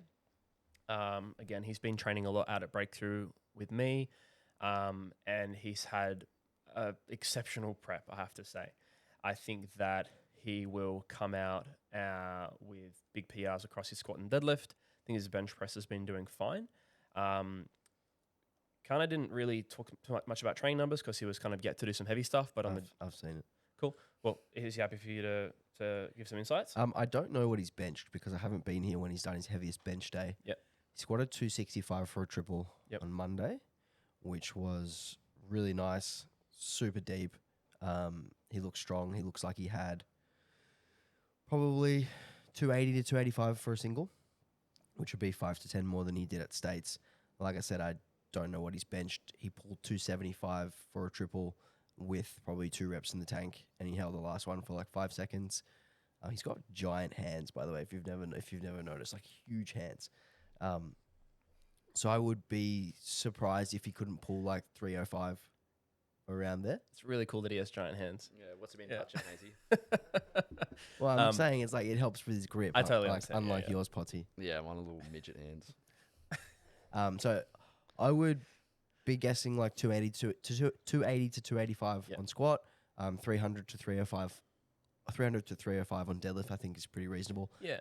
Bench, I think he'll be probably around 175. Yeah, awesome. That's such a strong day for him, and I'd love to see him hit that. When you look over at James, he squatted 290 this prep, and I was there. He had a few kilos in the tank. It was pretty tough, but he did a really good job. He was to standards. Everything was really nice. On the day, I'd probably back him for 295. Mm-hmm. His bench, I haven't been watching a lot of his bench because he's been doing it elsewhere, but I think his bench has been fine. Nothing extraordinary, but benching the middle of the 170s. And then on deads, massive note here, he pulled 3, which, in the past, his deadlift has, been a weaker point. He's been a bit of a subtotal king. And I think that him having this draw card now on the deadlift is going to really help him in a competition against Kana, who is very balanced too. So we're now looking at 2 lifters who are, again, really close across all the 3 lifts. James is going to out-squat, most likely, and Kana's going to have a slight draw card on the deadlift, which is really fun. My take on what he can do in competition, I think that he's been under Joey Flex for this prep. So, notoriously... the Flex James has? Yes. Really? Yeah. So he moved coaches a few months ago. And I think that the training environment at Breakthrough plus that shift has been really good for him. He has had nothing bad to say about his previous coach, but has good things to say about his current coach. And that training process has worked well for him. So whatever has been on program I've seen a good response for him.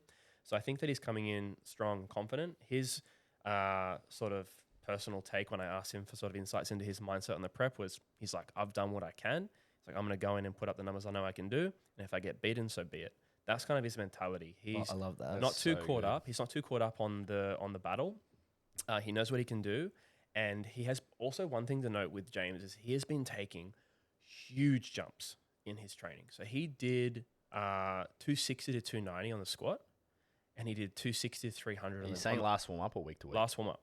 Holy shit! And he did 260 to 300. Did he show his last warm up on the Instagram and be Yeah, like, he bro, did. fuck, check Yeah. out how fast this was? So he Everyone tag Hazy if you do last warm up. So he did 260 to 290 on the squat, I so believe, many. and he did 260 to 300 on the deadlift, which I think is just worth noting because it's something that shows a massive amount of confidence in your strength and being able to select what you have on the day, which again comes from experience, comes from training experience and running sort of RPE strategies and not being so fixed on small jumps in training to know what number you're going to be hitting. So I've really liked that about his prep. And I think that he is as well equipped as he's ever been to put up a really good package. So I am super excited for what I believe will be the face-off for first place. I think you've nailed the 1 and 2 here.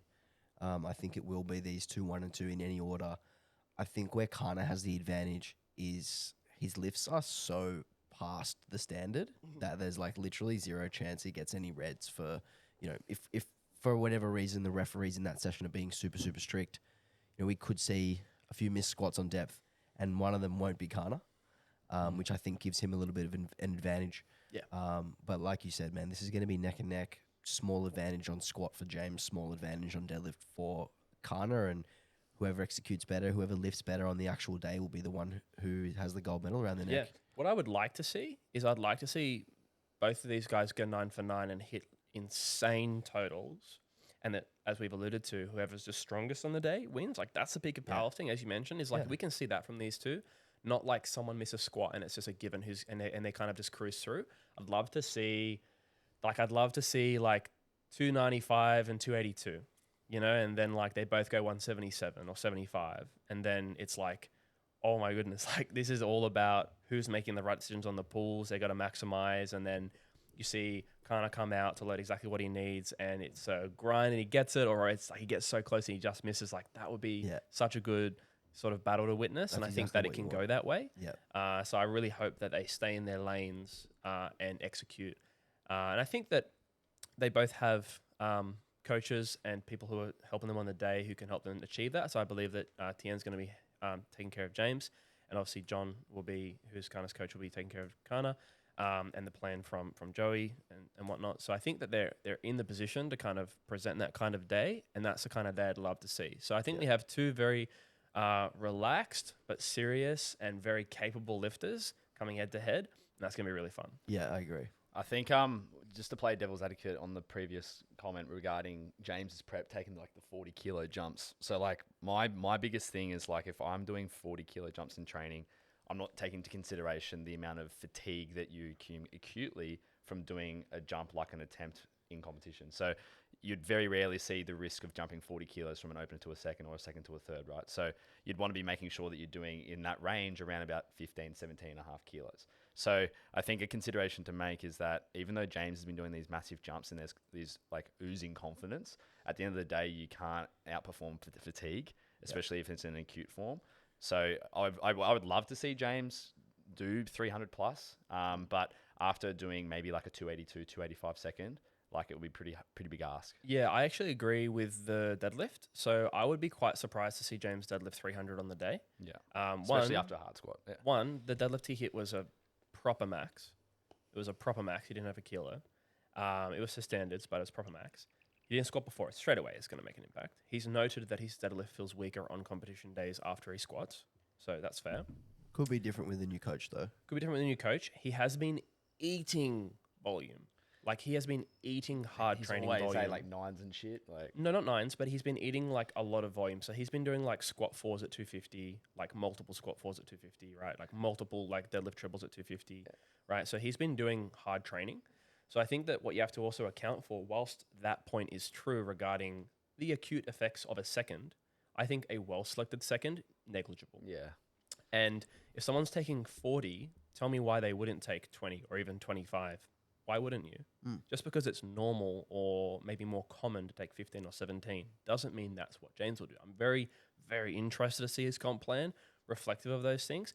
And I've actually openly encouraged him to have that conversation because James can be somewhat nonchalant in some elements of his training, which I think is his strength because he's casual, relaxed, and he just kind of does it. And he just kind of completes his training and moves on. I think it's a really great attribute.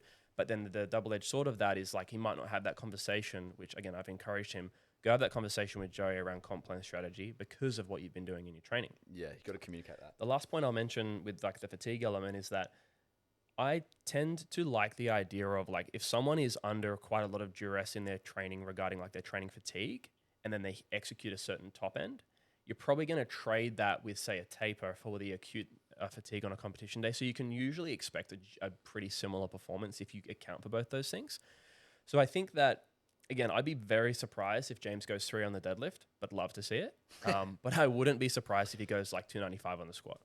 Yeah, I think he makes up most of his kilos on his squat. I think you are right, though, Podsy, is like there's a big difference at the top end when you've done essentially like an extra set in the middle of the 2 warm-ups. And I think that's something that has to be certainly accounted for. But when you pick attempts on the day, you pick it based off what you have left on the second. Like you don't just go, oh, we did 300 in training, therefore we're doing 300 on the platform. You go, okay, we've done 280 before it. Oh, looked maybe a little bit harder than we'd like. We take 292 or 295. You know what I mean? Yep.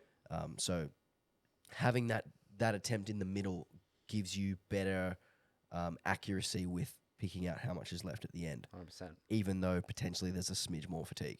Yeah, 100%. I think the last point I'll make on the jump side of things is I'm a massive advocate for larger jumps on average. I think that if you have the confidence to do that, which is probably the key point here for me, is going from something like 260 to 290 or 260 to 3 on the dead shows a confidence in taking large jumps. And so I think that it opens you up to possibilities for game day plan where you can really create a runway for yourself on a competition day where you are on average, and you and I talk about this a lot, Alex, lifting less kilos across the day. So if someone who's going plus 15, plus 7, and you're going plus 30, plus 22, right, across squat and deadlift, let's say, there's a huge difference in how hard your average is across the day and how much fatigue you're building up into your deadlifts. I think that's a really important note that if they can actually play to what would be an advantage and a strength, you've done these big jumps, you're actually confident enough, and you know what you've got, make a big jump plan. I think that's actually an important note to make. I think that can be a major difference in outcomes at competitions where things are tight. So about to talk about all these other lifters. The plan for these other lifters particularly and their tussle, I think is going to come down to game day plan because you've got that accumulative fatigue that Potsy's mentioned there about previous attempts. Such a good point. Like really, really important for lifters like him who are going to be tussling for spots in the next rankings in the 83s. Very important point. And it goes more than just the attempts themselves. It goes all the way down to the warm-ups too. Yep. If your opener's too heavy, your last warm-up's too heavy, your second last warm-up's too heavy. Essentially, doing 2 extra sets across squat and then 2 extra sets across deadlift. Like how much juice are you going to have in the tank for the third deadlift compared to someone who's just, keeping themselves fresh. And again, like this is something that might be considered minutia, but then that minutia becomes really, really important when you're talking about millimeters in a competition that gets exposed, and it comes down to a last pull and like, well, so-and-so's done this, but look how hard their day has been relative to this person. And so now you've got, a big gap where there shouldn't be a big gap. Yeah. So look, Kana and James definitely looking like they're front runners. Let's talk about the others. So we have, next ones to speak on would be Jonathan Caruso and Ian Burns. I have spoken to Ian. He is feeling good. He said his prep's gone as well as he could hope it to go. He hit a 732.5 training total last week, I think. And so he has definitely made solid strides with his lifts. He is looking pretty solid across the technical elements. I think that he hit a 295 deadlift, which I don't think was quite to standard if I had to be harsh and honest. However, the 290 in the previous week looked really, really good. So I think that 295 looked very top end, and that exposed, a bit of softness at the lockout, which I think is something that, just needs to be in consideration with the temps. But aside from that, it looks like a very clean lifter, very strong lifter. He's made great strides since his last competition, and I think he's going to do really, really well. Then if you look over at Jonathan Caruso, I don't personally know a lot about Jonathan, but he has put up some really strong days. He has a history with wraps and, other equipment, not raw lifting in, Tesla Federation. But he's put up a 735 with what looks like 270, 195, and 285, if I'm reading this right. So we have a really strong lifter sort of entering the arena here, who, I might just add, like, if someone like that is able to put plenty of kilos on their total and we just don't know about it, we might be leaving that person out of conversation with those top two. Yeah, he might win. Albeit. But, because we don't have a lot of that data from him in those conversations, he looks like a very strong runner in for that next group. Yeah, and then I guess after those two, Bren, Kyle, Aiden is they're probably the three who I'm looking at. And like we've said before, there's how many kilos between? Let's include Tyler and Kelvin in that too. But again, the lower you go, it's also close. So look, I don't want to discount anyone. Between fourth and ninth, we've got 15 kilos spread. Yeah. So all those people I think we listed them before. So all those people we've already listed, where we're sort of saying, okay, like this is going to be. I don't want to go into each individual person. No, I don't think I need particularly don't want to talk about this guy over here. We talk about him. But like we said, if you go 9 for 9, and I'm looking right past you, Potsy. If you go 9 for 9 and you put yourself in a position to be as high as you can, that's all you can really do. If you chase and you miss lifts early, you're kind of on the back foot and you've got no chance at the podium. The best way for you to get on the podium, any of these next guys, is to go 9 for 9 and hope that the others make mistakes, really, because the maths and the data tells us that at these high level competitions, people make errors, whether it's picking weights that are too heavy or whether it's not executing, whatever it is, whether it's people's grip going. Yeah, the only thing that also... He's not looking at me. He's so salty. The only thing I'll kind of add to that conversation without going into anyone in particular is looking at all these names, Brandon, Kyle, Aiden, Tyler, Kelvin, right? I don't know Donovan very well, but all of those lifters I've just listed, I know their training's gone very well, right? So that is so good because you have this situation where it looks close, and all their training's gone really well. It's going to be very, very close, and it's going to come down to decisions and all those various things that you just said. And I think that what we're going to find out is, you mentioned this before, the strongest lifter doesn't always win, but the best lifter does. So we're going to find out who's the best lifter in this group. Who's actually the best? Who's the best? Yeah, you're all strong. And we'll find out with Kana and James too. We will. We have a very strong weight class, and it goes for all the weight classes, but this is probably the deepest, most packed in weight class. We're going to find out who are the best coaches, who are the best lifters, who makes the best decisions. We know they're all strong. We can see this here. But we're going to find out those things. I think that's going to be really fun. Yeah, it's really exciting when, and we saw this with males at Sheffield in particular, because the margins were so small between, 10th and 1st. Because the world records are so high in Sheffield that, one or two missed or made lifts here or there, 5 kilos between two lifters who are in the same weight class meant the difference between 2nd and 5th. Yep. And we'll see that here as well. Like, big time. You make one mistake, you're finishing 10th. We could have you make two mistakes, you're you know what I mean? We could have a bunch of tied totals, like all the way down. Like, absolutely. And there could be, when we get to final deadlifts, there could be like the coach could have 5 options. Like it could be like, do you take 302 for 5th, 305 for 4th, Yeah, yeah. 310 for 3rd? Yeah. Like Yep. like all of these decisions to make at the end, and it really tests the coach when it's more than just a 1-for-1. When it's a 1-for-1, it's very easy. It's like, hey, what number is it? Yes. Here it is. When it's a decision tree that is just ballooning with everything that happens, it really does test the coach's ability to make quick decisions. 100%. And I think it also comes back to how well is that coach reading what's left, because that's what it comes back to. When you have a decision to make, as you sort of alluded to there, of, oh, I've locked this placing in and this is what it requires for the win, YOLO, let's go. That's the easiest decision in the Easy. world. Same as... Also the most fun, because there's no loss. There's no downside. Exactly. Whereas I think that what it comes back to is this raw, how many kilos does my lifter have based on my knowledge of them? Because that's all that matters. You're going to have to make that pull to secure a placing, whatever that placing might be. And it doesn't matter at all if you could pull more for more if you don't have it.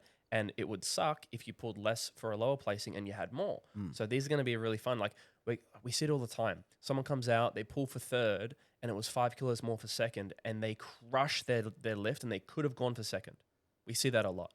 We're going to see probably some of that here, where someone comes out, they're like, oh, damn, like I had 7 more kilos there. I could have gone for 2 more placings. Or someone who's just a gram too much, and they lose 4 placings. Or someone like who that. goes from 5th and tries to get to 2nd, and they miss by a tiny bit, but They end up 2.5 with kilos 9th. left would have given them 2nd. Yeah, and they end up with 9th or something Yeah. like that. Yeah, exactly. It's going to be really fun to see, also to see some of the chicanery going on with the the bluff attempts, the fake attempts, of this and that, which I love. Hopefully you two are both around it. Yeah. I'll actually be commentating this session, so I'm keen for this. I think that's probably the 83s done. I reckon we just did 30 minutes on the 83s.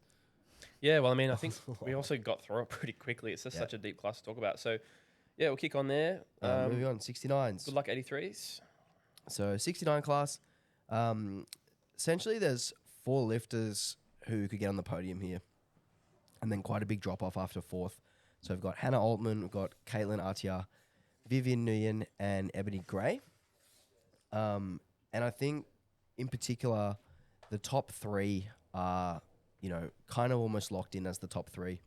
And what's really fun about this class is that the top 3 all have very, very different strengths, and each one of them has like one lift that is particularly like their strength, their calling card. So Vivian, huge squatter. She squatted 182.5 in competition. I know she's done 185 in training, looking like she could probably do a little bit more as well, which is really cool. So she'll have the opportunity to chip there and perhaps get a little bit of an extra advantage on squat. I know Hannah will be miles ahead of the others on the bench press. Her best bench in competition is 115. So she'll have the chance there to chip. She'll have the chance there to potentially get a chip back from Vivian, or, get a chip as an advantage for later. And then there's Kate, who I coach, who has an enormous deadlift. And, the same thing that I said about Vivian and Hannah's squat and bench press, the same thing applies there to her deadlift. Potts, what can you tell me on these 3? I know Hannah is under a new coach. Not sure who it is actually, but she's been training out of 0 now. And hopefully she can put up a performance that reflects what she did at the Hunter Showdown last year. Was she in the 69 then, or was she in the 76 then? 69 then, Okay. yeah. So at the Hunter Showdown, she did 470 at 68.8. But then at Queensland States, I'm not sure. She just wasn't her usual self, like in regards to confidence. Just went 1 from 3 on squats, and it kind of just molded into the rest of the day, playing out the rest of her attempts, going 6 from 6 on the back end of the 2/3. So it'll be good to see her around that 470 mark. But if she kind of like turns up and has a similar-ish day to how Queensland State's reflected, and I know she's been under a lot of stress given that I'm pretty sure she's doing a PhD or something, but she's very busy. But hopefully she's been fixated on training for at least the last couple months, because hot on her heels is obviously Caitlin, who we know is going to be in contention given the statistics of her last, 3 competitions. And then also Vivian as well.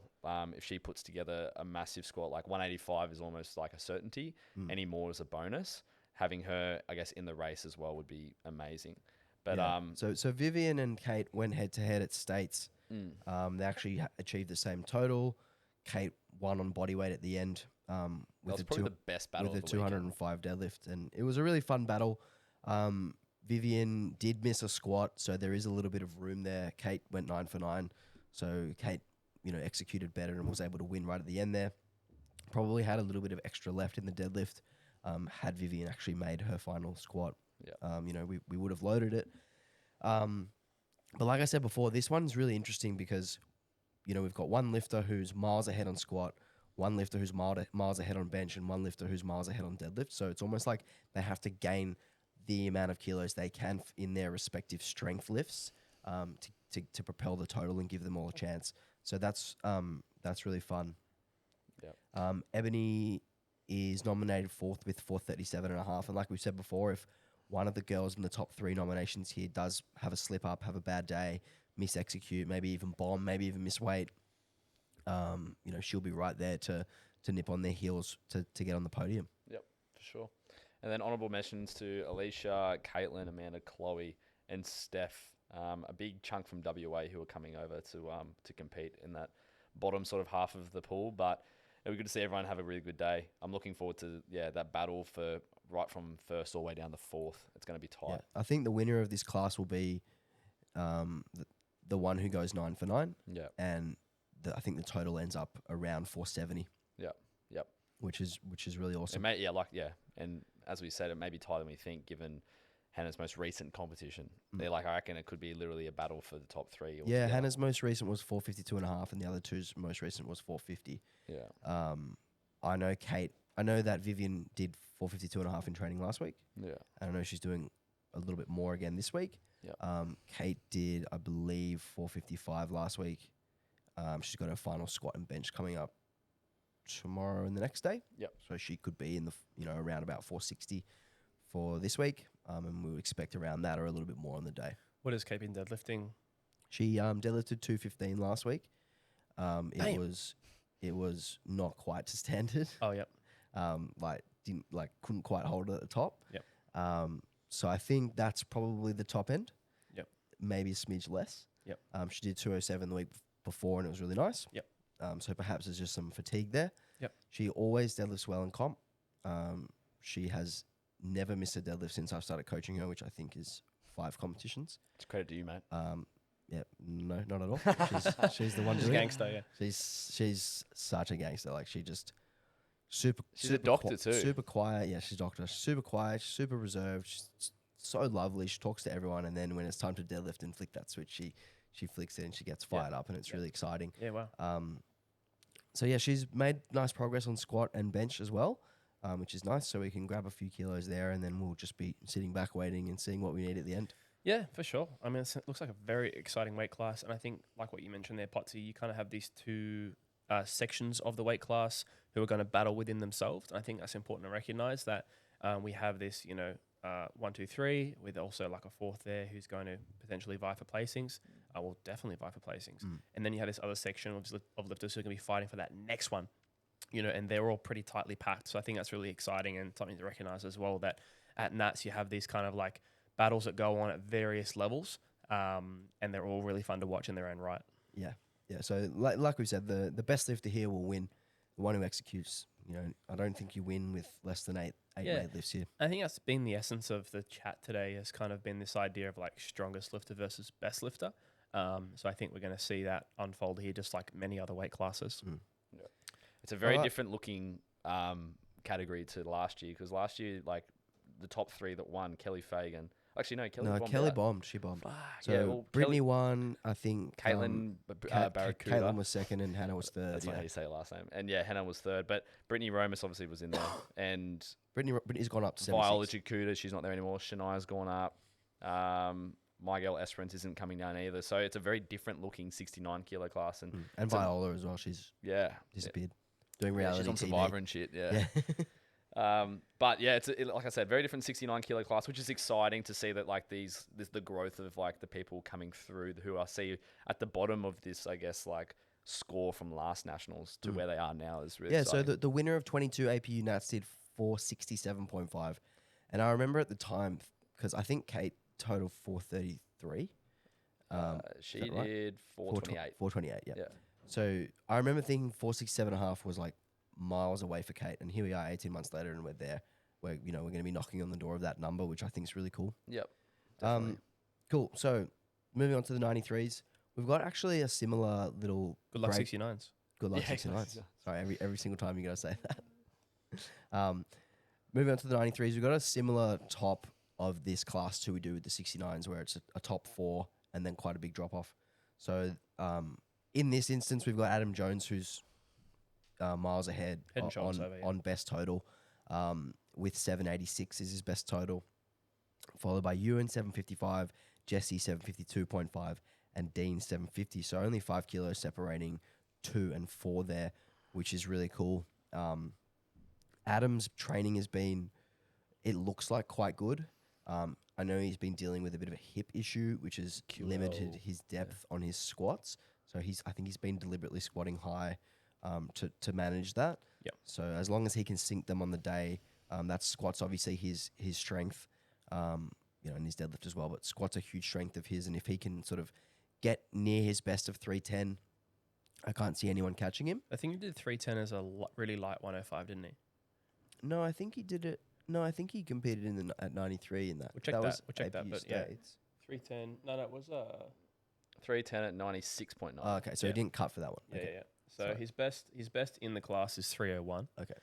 But 310 not much heavier. So you could expect anywhere from 3 to 310 from Yeah. him, which is huge. I think if he does squat around 300 or more, I can't see any of these other guys catching him, just because that deadlift is so big. I agree.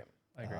We've got Ewan moving up from the 83s, which Yeah. About time. I've got mixed feelings on this, and I'll tell you why. Because if he was in the 83s, it just makes it even more stacked, which Yeah. would have been so sick to have another guy vying for the podium. Yeah. And having, potentially a full podium of guys doing 765, 770.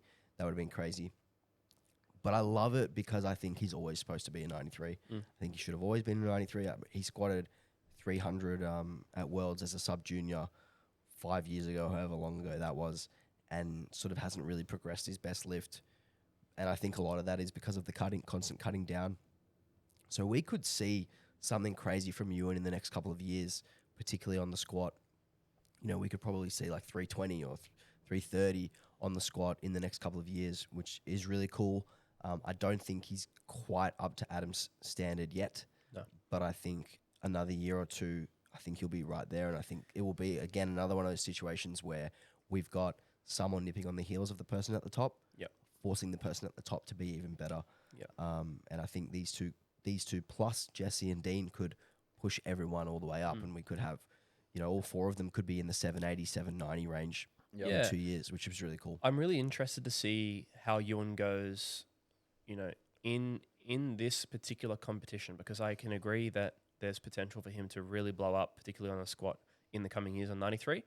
How much will that help him at this particular competition? Because you have Jesse, you have Dean, who are right there, and you also have that deadlift draw cut on him. Mm-hmm. So, we've seen some competitions from Ewan where he's had bad depth issues. Obviously, you would think you work on that, and hopefully he comes in with excellent depth and no issues there. Does he squat 3? Does he squat 320? Like, this is a question you have to ask about, what is he capable of at this particular comp? Because I think he's squatted 320 in training. He has. And But he would have been, I somewhere don't- in the realms of 90s, I guess. I don't think that one was to depth. I would project somewhere in between 3 and 320. It's 310, 312. Big range. But he also will have the opportunity to take a chip there as well. Totally. Yeah. So Yep. he could get a little extra advantage. When we're talking about, Jesse maybe needing 307 or 308, like it's not a huge difference there. Yep. So But maybe it won't matter. But will Jesse have the chip advantage? No, he won't. It'll be because 307, 310. you But- have Adam and you yeah. have Dean who... Yeah, no, you're Yeah. right. So yeah, I don't know how useful that chip is in this instance. Yeah. But Ewan could definitely get on the podium. He could also come fourth. Yeah, I mean, that's kind of what I'm getting at. It's like, I don't have a good grasp on how his training's been going. He hasn't posted a ton of his training. He never really has. So, I think as well, like, it's so recognize the 755 he did was extraordinary. He was in the 83s. Mm. So this is a super strong guy. He also missed a squat as well. Right? This is a super strong guy. So I think that credit also where it's due that if he has had a tremendous prep and gets a really good boost out of the weight class change, I don't think he beats Adam, but I think that he could get closer than we're kind of anticipating if he has that kind of day. And I'd love to see that. If he doesn't and he goes more around where he's been and he kind of has a slower start going into the weight class, I'm pretty keen to see this sort of trio battle out for second. Dean, I don't know a lot about Dean. Yeah. But 330 Yeah. on the deadlift, man? Craziness. Like, and I know he went 275 and missed 290 on his squat at his latest meet. So we're talking about a strong squatter, strong deadlifter. He loses quite a lot on the bench press compared to his competitors. Don't know much about that, do you, Potsy? No. Yeah. But hey, 330, I think that, if I had to choose between getting an extension on my arms or a reduction, I'd get the extension. All right. Big time. You We're know, talking about arms here? arms. Yeah. Yeah. Just the normal anatomical arms. So, I think that we have a really interesting battle going on here where we have, again, varying strengths, but again, a very clear close the door or final call situation from Dean there with such a big deadlift, because he's not really, in my opinion, talking about looking at Adam. He's got that contest for second. Yes. So, someone like Dean coming in and putting up what he can on the subtotal and sort of just checking out how things go, I think is a really good move, because then you have Jesse and Ewan who may well be, battling a little bit harder in the subtotal, in terms of like the mentality. So I'll be really keen to see how that plays out. Obviously, giving credit to each lifter where it's due. I know Jesse has had a really strong prep. He's had a really good prep. He's looked great. Quality's been there. I think there was some pulls throughout prep that looked maybe a little bit soft at knees and things like that. But it does look like they've touched that up a little bit and improved that. So I think that he's going to come in with a really good quality across his lifts. And again, like very balanced in terms of his strengths. He's not really got any major deficits there. So the thing I like about that, and I think there's an advantage about being balanced, is that you're not relying on having a particularly good day on any one lift. You can come in and have just a good day on average, and you're going to put up a good total on average, right? So I think that's the position that Jesse's in compared to, say, Dean, where, let's just be devil's advocate. Dean has a bad deadlift day. It's not happening, right? Yeah. So And Ewan has a bad squat day. exactly right. So I think that if you had to sort of bet on, the likelihood between these three, I'd be saying that on average, Jesse has a really good chance there. However, that if either of those two are having exceptional days on their lift, they could easily shut the door on that. That's kind of my take on these three. The other thing there with Jesse is, if you look at his open powerlifting, he's progressed every meet. Even the Nationals 2022, where he only made one squat because he had some depth issues, questionable refereeing for sure, but he even still added to his total that day. So I would expect to see something in the 760s from Jesse. It's kind of always been plus 10 to plus 15 every single time. Yep. I expect that again. And like you said, he's very well rounded and he's very good at executing. He always makes lifts. He's always 8 or 9 for 9. Yep. Which I think is obviously really important in a competition like this. I expect to see Ewan ahead of everyone on subtotal, and then I actually expect him to fall to 4th. That would be my guess, would be Ewan's 4th. And I would guess that Jesse puts himself in 2nd on his final deadlift, and then Dean either makes or misses for the silver. I'm looking at his Instagram. That's kind of what I'm projecting there. He is effing strong, but just doesn't lift to the comp standard. So hopefully he pulls it together for what he's capable of. Did I see a 300 double sky high from him or something 300 like that? double, On 280 squat? for 5 on squat. Yeah. 340 single on deadlift. He trains on a deadlift bar by looks of it with bumpers. Right. But like the fact that you got someone sitting there with Good on him. so much talent. Good on him. Just like, cowabunga lifting. Yeah, what a literally. guy. What a guy. I love that. He could easily be in contention for. And he looks second. like we got NA here on his comp day coach, so we don't even know who's going to be looking after him at this point. Yeah. Cool. So, I mean, power to you, man. Like I said, Dean wasn't on my radar. Yeah. I love that he's in there with a 330 pull posted. Yeah. And all the things that we just noted about, like he's doing some what we call cowabunga lifting, like he's just getting after it. He's strong. And it's going to be like super interesting to see how he turns up on the day. And I think it's going to be a very exciting lifter to watch against someone like Jesse. Clinical, makes lifts, always to competition standards. We know who his coach is. We know that TN runs good comp plans and makes good decisions on the day. And we got, Ewan new to the weight class. Matty Hancock's going to be taking care of him, does an excellent job. He would have prepped well. as long as he makes depth on his squats, going to be a formidable competitor. So this is going to be a fun weight class to watch as well. All right, I'm going to let you guys kick off the 76ers. I'm going to run to the bathroom. Easy. Beautiful. All right, so the start of 76ers, we have quite a big separation between first and second place. We had a late withdrawal from Isabella von Weisenberg. She was going to be in contention for that first spot position alongside Brittany, and it would have been awesome to see them two go head-to-head because it's been, maybe 3-4 years since we've seen Isabella at Worlds. Yeah. And it would have been the first time in Australian colours since she's obviously moved here. So, unfortunately, we won't see Isabella, but hopefully next year we can see her come back to the platform. Yeah, I'd love to see Isabella back into it, for sure. Anyway, talking about the ones that are competing. So, third overall nominated, we have Hayley Hill. She is nominated a 4:42.5. Yep. In second place, we have Shania Radke. She is nominated a total of 4:52.5. And then overall, by 42.5 kilos is Brittany Romas. Yeah, so it's looking like a little bit of a battle for second here. Yeah. And Shania actually recognised that when I messaged her, so I actually messaged the top three here. Brittany pretty much said, look, she's had a busy work schedule with long hours, so she's undergone some training changes, but she's fully expecting to extend all of her PRs. So she's expecting a good day across squat, bench, and deadlift, which is awesome to hear. Shania, she made improvements across the board. She's got really good momentum right now. She notably squatted 150 for 4 and deadlifted 180 for 4. I remember that, I think it was 200 at States. That was hectic. That she pulled. That was gangster. That 202 at States, then 200 at Newcastle barbell. Yeah, barbell. Yeah, Newcastle barbell. That was awesome. And I think that that's going to be really cool to see her amongst these other two lifters going at it. Her goal is to hit the world qualifying total. I think that's really smart because she's recognized that she's not going to contest Brittany, but there's always one weight class that takes an extra candidate to Worlds. So going for that second place and getting that world qualifying total, I think is a really smart move there. What's the qualifying total? Great question. I'll quickly look it up. QT team, Alex Hayes. Is that you? That's No, me. that's Matt. me. Oh, that's Matty. Both of us. But yeah, I actually don't remember them all off by heart, so I'll just actually look it up. No, you're right. I can keep moving on rambling. to Jacob quickly- actually did the international, so we don't. Moving on to Hayley.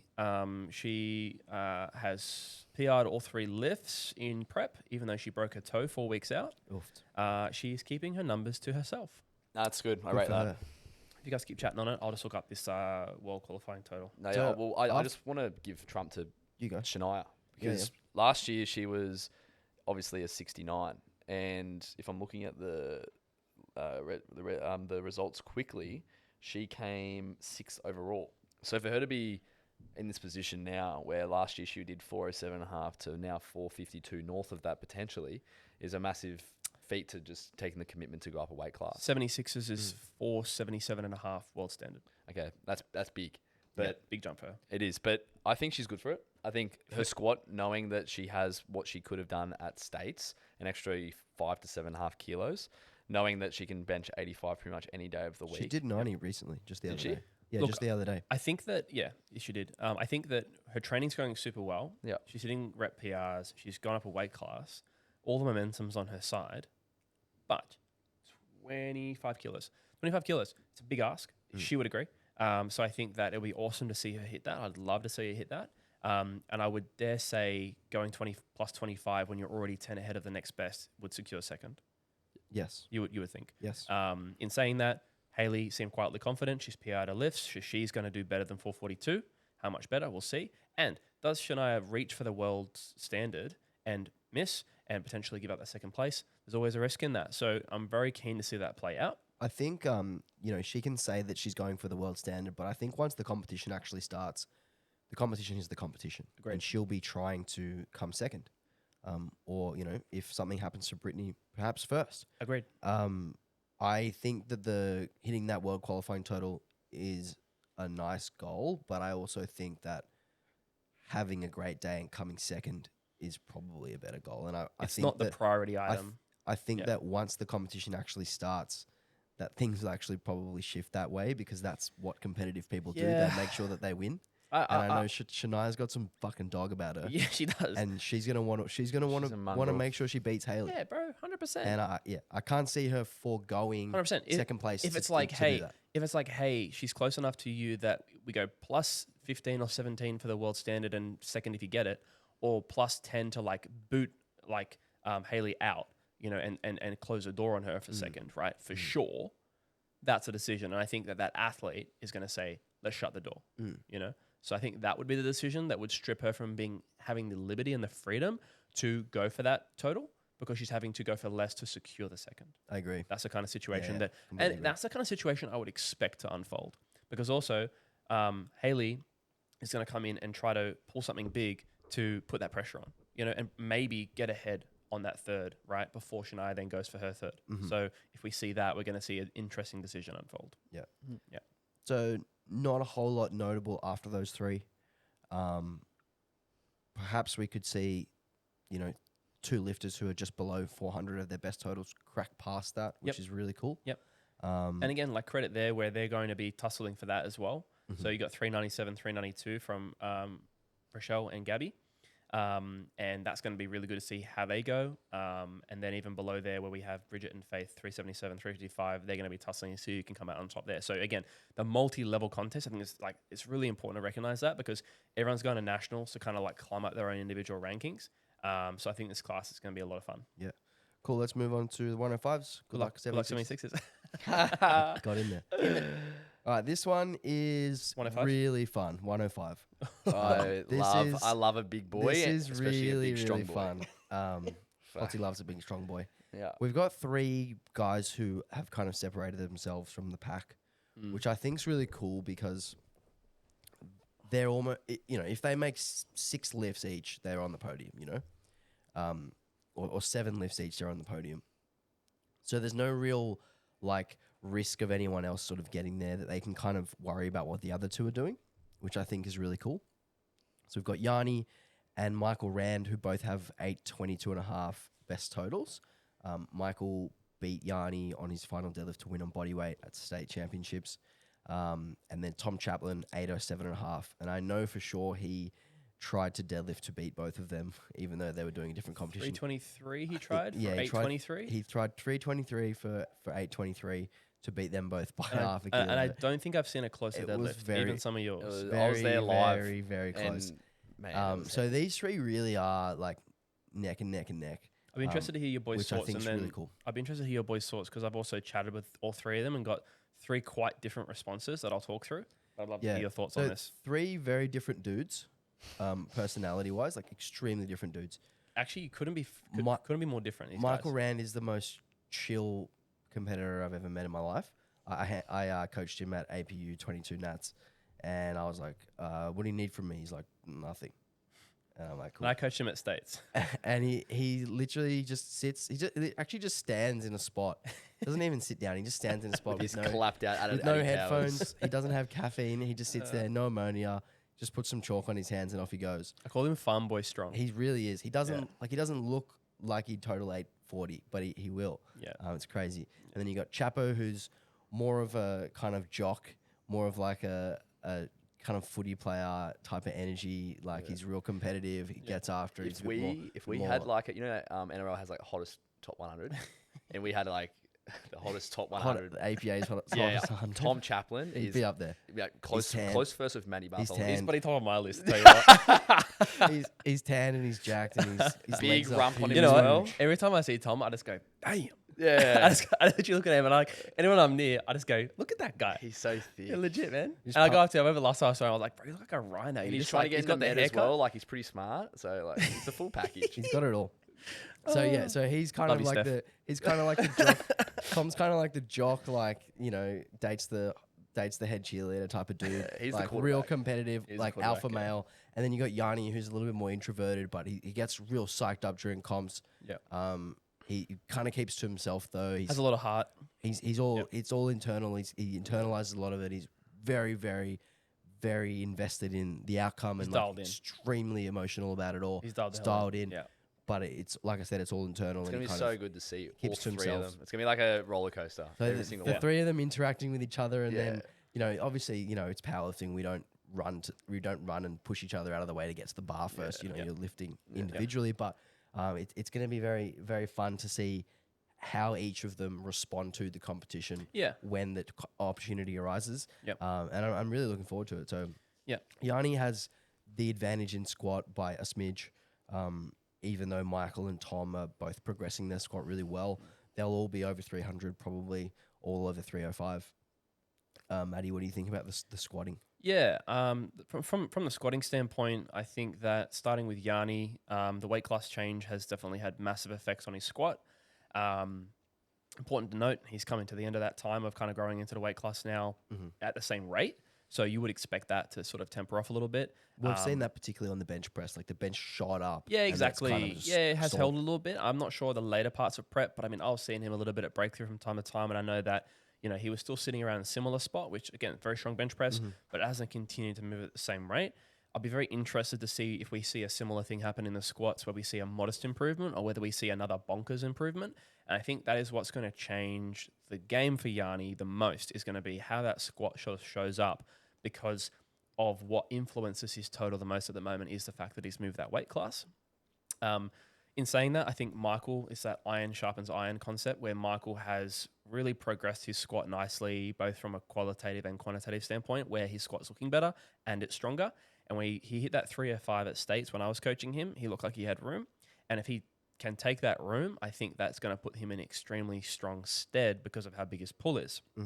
Moving on to Tom, he had a average performance with his squat the latest comp, because he was cutting weight during that prep, and he hit a 300, but it was pretty hard and it was pretty lackluster for his standards. I know he's given me those insights. Whereas this prep, he's managed his weight a lot better, and I will say his squat has looked extraordinary relative to previous preps. He hit a 280. I thought that was unbelievable. His 290 was also very solid. So you're telling me he looks even better in the budgies? He looks even better, man. Damn. But his squat his squat. Don't distract me, bro. His squat is looking particularly strong for him. So I think that I imagine that Yanni will squat the most, that Tom will squat the second most, and that Michael will squat the least by a small margin to Tom. That's how I see the squats going. I'll quickly tangent over to the chats I've had with these guys, and then we'll continue. So starting with Yanni, Yanni is kind of like the newcomer here. Well, he very much is. He's the youngest. He's got the sort of least comped under his belt, I believe. Michael and Tom have gone at it before. So it's a very exciting opportunity for him. And the insights I got from him were kind of echoing that he was feeling that, he's feeling some pressure. And he has said it's got to him at points, but he's feeling like he's on top of that. And he's ready to rise to the challenge, ready to sort of fight for the total, for the title, so to speak. He hasn't given me a lot of insights on the numbers. He said, quote, 300 squat and 300 deadlift, feeling casual now. What did that mean? I don't really know. He has looked good. He did note that he's going to be putting a reel out this week. So he is going to be making his numbers known, which I love, because I think that will actually work to his advantage regarding intimidating and really giving him a strong position and putting himself as a front runner, which I think he is a front runner. So I think it's going to be great. Michael, he was pretty straight up and down about it. He said he thinks he'll win, and he said he thinks he'll win by either tying or being by 0.5 Yanni's total on the last deadlift. Yep. He said that's the way I think it will go, and he said that he thinks that Tom will total in the 820s. Yanni didn't mention anything about Tom. He was clearly focused on Michael, and that's very interesting because Tom's response was kind of reflective of that indication where, he said he's had a really different prep to States. He's at weight. All his volume and secondary work is much stronger. He hit 290, 197, 295, and then I recently saw an incredibly easy 310 from him on the deadlift too. He said this prep has really reaffirmed his why, so he's really like feeling that kind of dog mentality and getting after it, and he's connected to why he loves powerlifting and why he's even at nationals. He said his intent is to win and nothing less, and he doesn't want anyone to think this is just a two-horse race. To my awareness, the other competitors think it's a two-horse race. A lot of people I've spoken to think it's a two-horse race. At one point, I was even in that sort of line of thinking. But the more I've looked at his training and the more I've looked at the possibilities, what I've liked to do is put a sort of circumstance out there where I go, hey, if two of the other competitors do well and one does exceptionally well, could they win? And I can say yes about all three of those. The only one where I change my mind a little bit is if Michael has a good to great day, I think that even excellent days from the other two is not a win against Michael. So that's the only exception, is Michael is kind of got that slight lead in my mind where he is my favorite because he has that big deadlift to shut the door. He has that experience, and he is, someone who has a consistency in his strength. It's kind of like that farm boy strong that I mentioned. Is like what that sort of means is like that guy just like slings hay bales and he's just strong.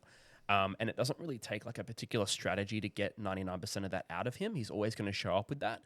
And I can say the same thing to some degree about the other two, but not to the same degree. So that's some insights from the three. You can see those responses are quite different. Yanni's feeling, excited. He's got that pressure of being that, newcomer, and he's very talented. You've got Michael, who's been there for a long time as a 105, really long time. Back in PA days, he's been this strong and close to this strong for a long time, so he's very consistent. And then you got Chapo, who feels underrated, and he's got something to prove. Love it. Yeah, it's a really cool class. I echo your sentiments on Michael being the only one who I think can win on an okay day.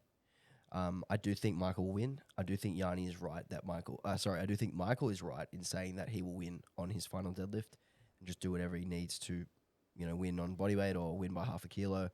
What I think will be interesting is if Tom decides to pull for the win, or decides to pull for the lead, or if he decides to pull to be in front of Yanni. That will be very interesting to me.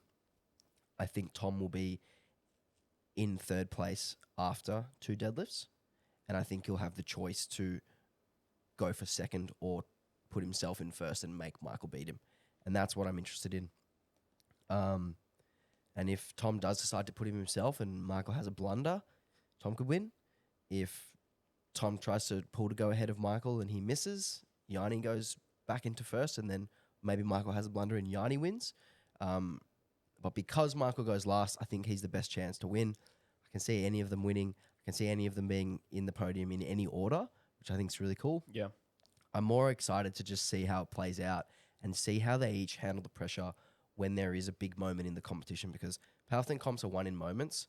It happens, it's potentially a third squat or a third bench or a deadlift right at the end of the competition.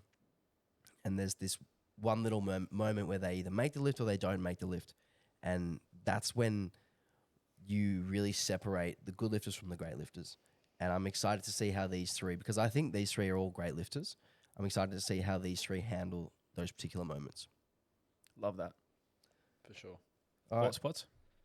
Hey? Any thoughts there? No, I'm keen to see my man Sam Forsberg rip in. Yeah, I think we're going to talk about I these wrote other guys him as down well. as a schmucky. Yeah. Yeah, smoky. So I think, like to kind of go out. So we've got the podium there. That's going to be epic. Like many of the classes, it's going to come down to decisions and moments. I think that's a really good point. That you're going to see some defining moments, at some point in this competition for those 105 guys. Moving on, we have Daniel, Murdad, Samuel, and Taj, who are between 770 and 740 of the totals we have in front of us here. That's going to be really interesting. Daniel really came up at his latest comp and had a sensational day with that 770. And that was a really close tussle at that stage between a number of lifters who were sort of fighting there. You had like Foreman, you had Darcy, you had Sam there, and there was a lot of like tussling going on for placings. And that was a really cool event. So I think that what we're going to see is a really nice rematch with Sam. Does anyone know about the 755 there, Murdad?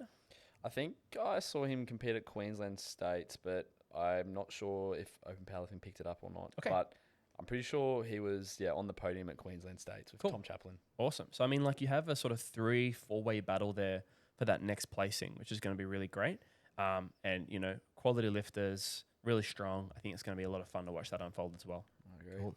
Good luck, 105s. Good luck, 105s. Hey. I need to get these ones done. I got to leave in like 15 minutes.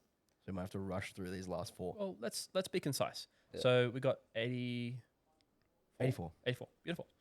All right. Who handled 84? I handled the 84s, so I can kick things off. We'll go from third best nominated and work our way up and then acknowledge the others.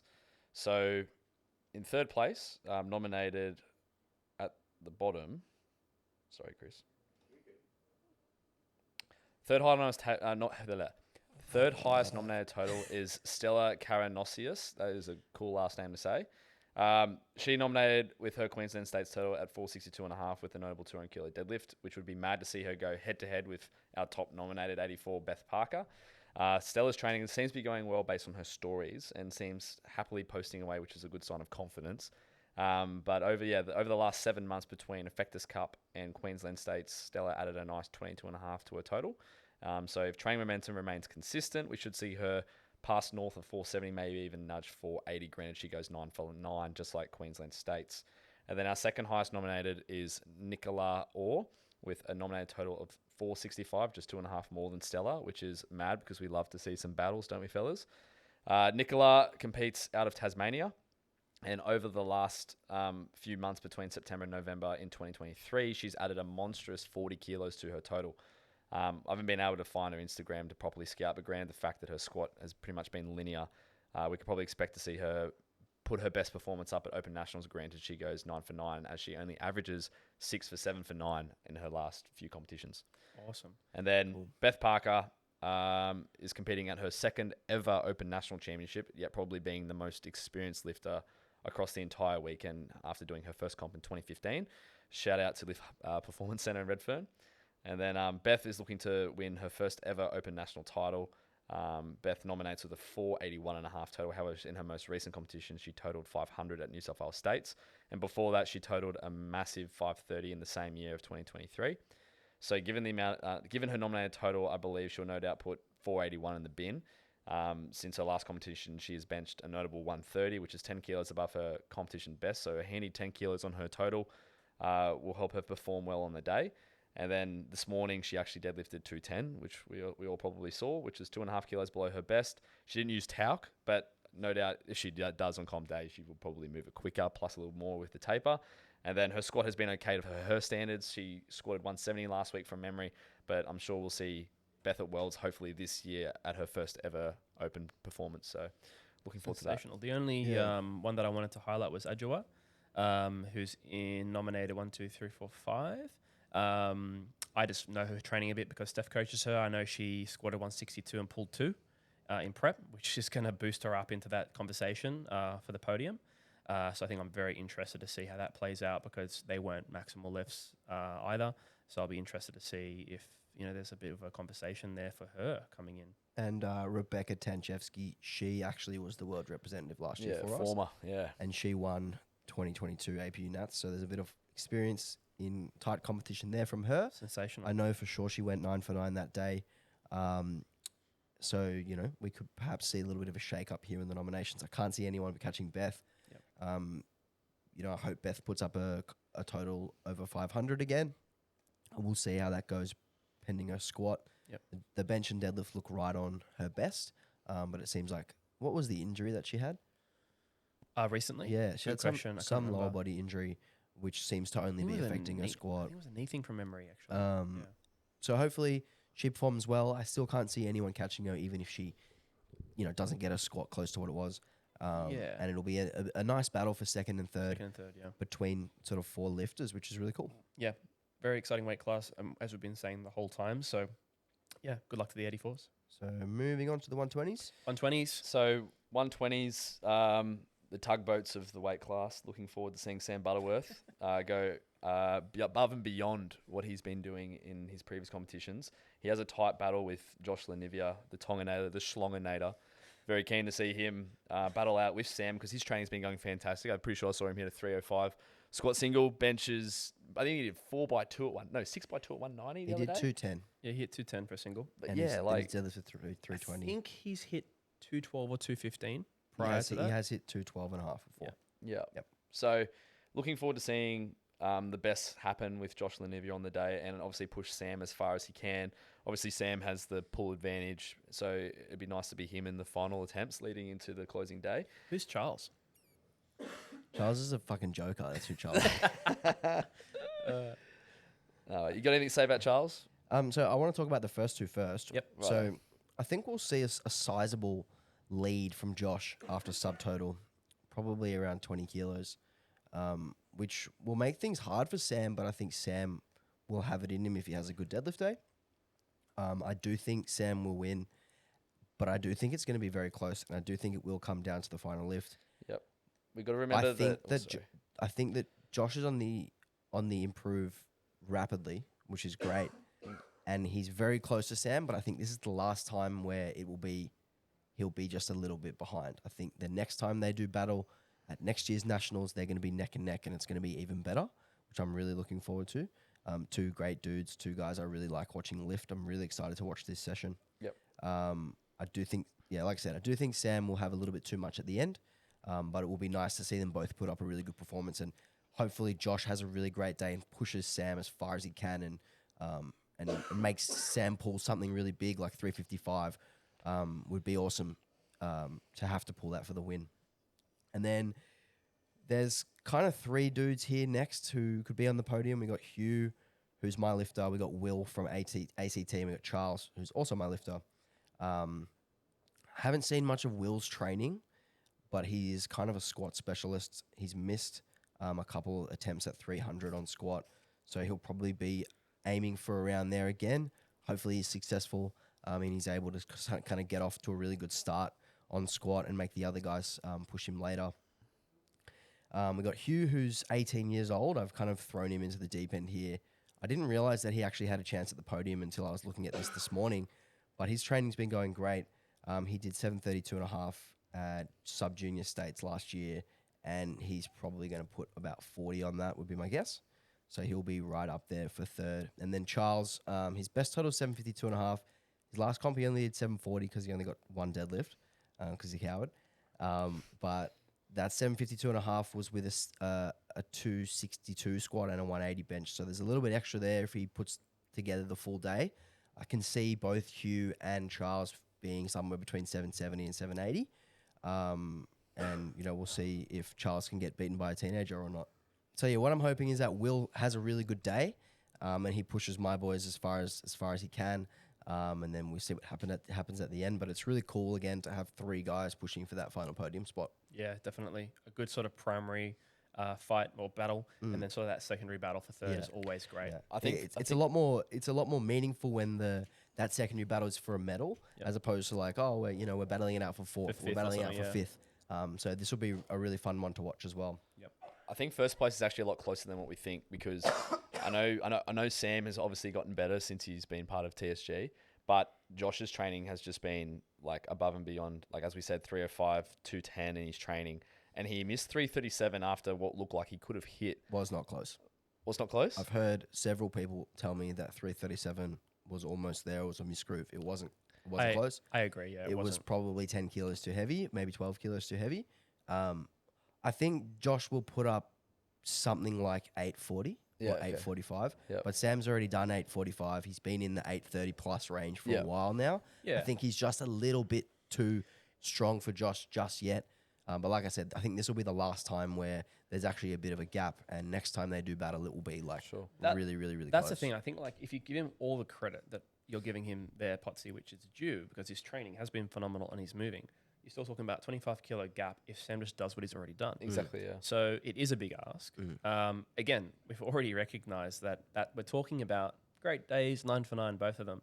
The odds that'll happen, it won't. Yeah, if Sam misses a squat, it's fucking on. It's 100% on. That's right. And so I guess that's the thing, is like what's going to happen on the day we can't speak to. So we're just kind of giving our best insights based on what's in front of us. And look, we'd like to see it be as close as possible, but the likely scenario is like what you've laid out, that it won't be quite as close as a true battle, but that if something happens, that could quickly change. That landscape would quickly change. Yeah. If Sam is a little bit overzealous and he misses a squat and it's a 12 kilo jump or 15 kilo jump, he's giving up that much on his total, then yeah, absolutely, it could end up with Josh winning.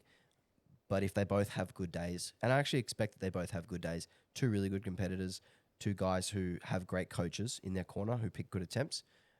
So I expect that they both have really good days, and I think Sam's good day is just a little bit better than Josh's good day. FYI, the last 6 comps, Sam's missed 1 squat. There you go. So the odds are in his favour. Yeah. And even then, even his last 6 comps, he's missed a squat. Did you say? One squat? Or one total? Like one attempt. Missed 1 attempt. Well, in every comp? Yep. No. 1 attempt across the last 6 comps on squat.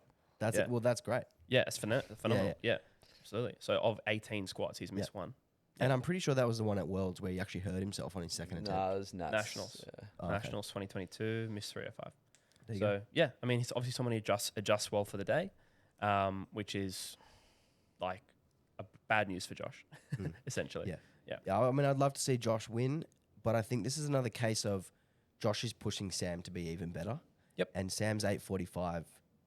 He didn't have someone coming to get him. Now he really does. So it forces things up a notch. It's hectic. Puts more fuel on the fire. Absolutely. And the other thing is, you're talking about Josh's training. Talk about Sam's training just for a second before we move on to the next weight class. Sam's training looks as consistent and as clean as it's ever looked. Mm-hmm. And he is training in a way that does look like it's bringing him consistency in his performances. So if at any time you would expect consistency from him, it would be at this next comp. Mm-hmm. And he's already shown great consistency, like I just showed with the squat, which isn't his like premier lift, so to speak. So yeah, tending to agree there. Odds very much in Sam's favor. He would have to make a mistake to open the door for Josh to do something. I spoke to Sam briefly at Junior States. He was here coaching, and he said that the new training style is a little bit more predictable because he doesn't hit his heaviest lifts until the platform. Yep. So he always feels fresh. Whereas the previous training style, he was hitting huge numbers in training, and then that would bring a lot of fatigue, and then it was almost like a wait and hope and pray and let's see what happens on the day. Whereas now it's kind of like, okay, I did this last week, had a bit of room, like let's see, and it's a bit more predictable, and he seems to be really comfortable in it, which is I've really noticed that important. as well. I've noticed that. So for that's sure. really cool. All right, moving on. Good luck 120s. Good luck to 120s. 84 plus. Who wants to take this one? Who? I don't know. It's probably me. Yep.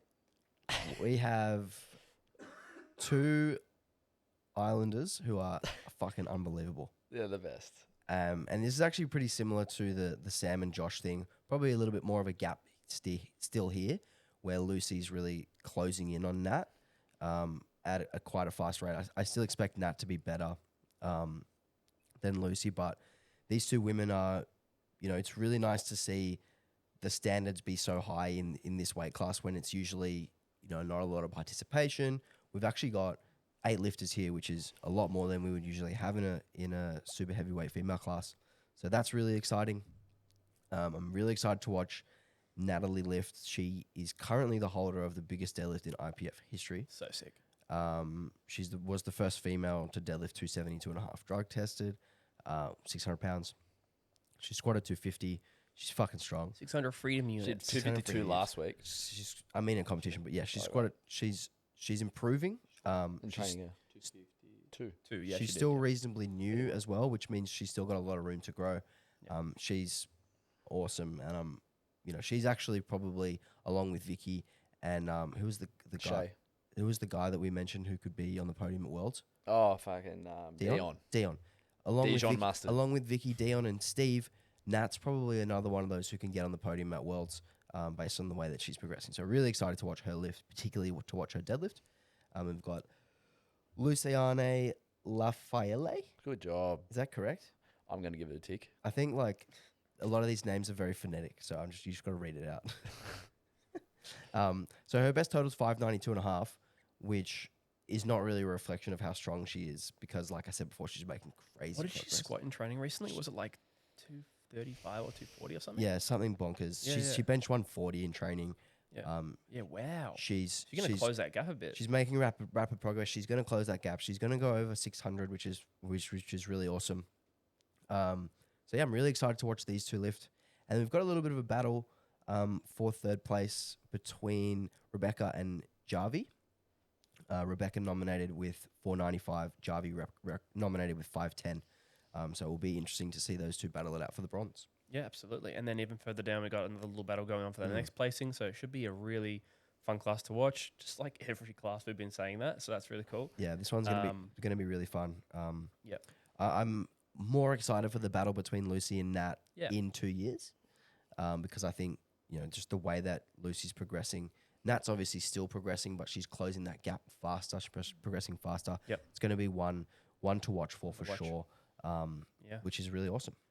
Good luck 84 plus. Good luck 84 plus. And the final weight class, we only got 120 plus. That's so shit. That's pretty disappointing. Yeah. Where are all the big boys at? Yeah. Should I just get I've Hugh? got Should two I get of them Hugh? at my gym, but Should I get Hugh to change classes and just go up so Yeah, do we can get a token medal? yeah. But credit where it's due, 900 was his total. Yeah, I was about to say, it's not like it's just like, Yeah. It's Yeah, not. you know It's what I not mean? only Like, one. It's, Yeah. it's not a free it's like ticket. that guy. It's not like it's Chris. Yeah. Yeah. He's so mad. So yeah, Jackson Stubblefield, he's our 120 plus. at nationals. Best total 900, best lifts 350, 210, 340, all done in the same competition at Queensland It's not States. the just fourth recent. or fifth Aussie 900. Tested. I think it's the first ever tested. No. No? No. There was Tony Rymouth. No, he Tony did Rymouth's done it. 875, I think. Tony. Yeah, but there was a post or something. It was like a very small number of lifters who've hit 900. I think in it's. Australia I tested. think I'm pretty sure Krisner did it.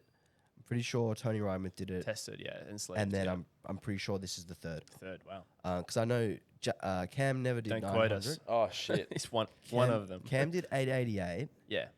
Oh, actually, Tyrone Senatuli. So one I of think, it. He's one I of a think handful. Tyrone Bring Senatuli did. Tyrone back, man. I think He's- Tyrone Senatuli did. I'm pretty sure Jackson's fourth. He's one of a handful. I think he's fourth. Yeah. Yeah. So he's really strong lifter.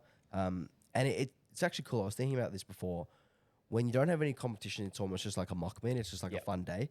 So we can see what he's really capable of here. Maybe he can do 930 or 940. He's if the Tony if he Cliff has of a great Australia. day, which is really cool. And yeah, I'm excited to see him continue progressing onwards to 1,000. Yep, hopefully. Well, Yeah. considering 120 plus, that's fine. I was thinking about Dennis Cornelius for a second, but wrong weight class. Yeah, wrong way class. He's a long way away from Jesus, How unfortunately. heavy is Jackson out of curiosity? 148. Cool. Do you have anything to say on Jackson or? Sensational. Yeah. Put on a show, mate, because it'll be Sunday night. We'll be ready to pack her up Pack her up, afterwards. yeah. It's always fun watching huge squats. I think Oh, dude. there's nothing more fun than a more like kind of exciting Thrilling. and Yeah. thrilling and like When you're almost talking like about you're bench almost is like heaps fun, man. What do you're you almost mean? nervous and it's almost like watching a car crash sometimes. It's like everyone stops to look. Yeah, legit. There's obviously nothing more exciting than a final deadlift for the win. Like that's obviously Especially pinnacle. like a car crash when But- they miss. But the squat is like when someone does a really heavy squat like 350, 360, like Yeah. everyone who's in the building is like, It's oh shit, they're awe-inspiring. putting that yeah. weight on the back, Yeah, they're yeah. unracking it themselves, they're walking it out. Yeah, They're it's phenomenal. Jackson, I squatting to dare IPF you to depth. bend my bar. So yeah, really excited to watch him. Yep. And so before we go, predictions on best female lifter. I'm gonna go with Vicky. I would agree. with Yep. Probably pretty that, hard Vicky. to beat Yeah. Vicky. Yep. I think Second, Shay. Shay and Natalie. I think will be Natalie third. second and third. Maybe that's probably it. Maybe Brittany Romus. She's looking really good. Yep. She might sneak on there as well. Yep. Best lift the male. I think Stephen Steve. will be one, Stephen, yep. and I think whoever wins the 105s will be two, and I think whoever comes second in the 105s will be three. Wait, what'd you say? Who What would about come- 83s? Oh, sorry, I forgot about the 83s. Yeah. Yeah, 83 should be around like 104, 103. So Aiden Potts second. Yeah, let's go. Sorry, mate. I was just scratching my balls. Oh, sorry. All right, that's got to go in. You can clip that, can't That's you? got to be the intro. You know, my media guy has a All big right, job. we've been here for fucking ages. It's time to go home. All right, thanks everyone for listening. Make sure you tune in on the 8th of March. Is that correct? Is that the 8th first of day? March, 9th 8th of of March, March. 10th of March. 8th of A March, mad live stream 9th of going. March, 10th of March. Well, come on down. APA YouTube. Well, come Make on it down. to Walls Newcastle. and diggers. Walls and Diggers. We'll have more information out on the Instagram page of the APA very soon about what time everything's starting. Yep. But yeah, it's going to be a really good nationals, and we'll see you all there. Yeah, and if we offended anyone, prove us wrong. Prove me wrong. Call me out. See ya. Yep. Ciao.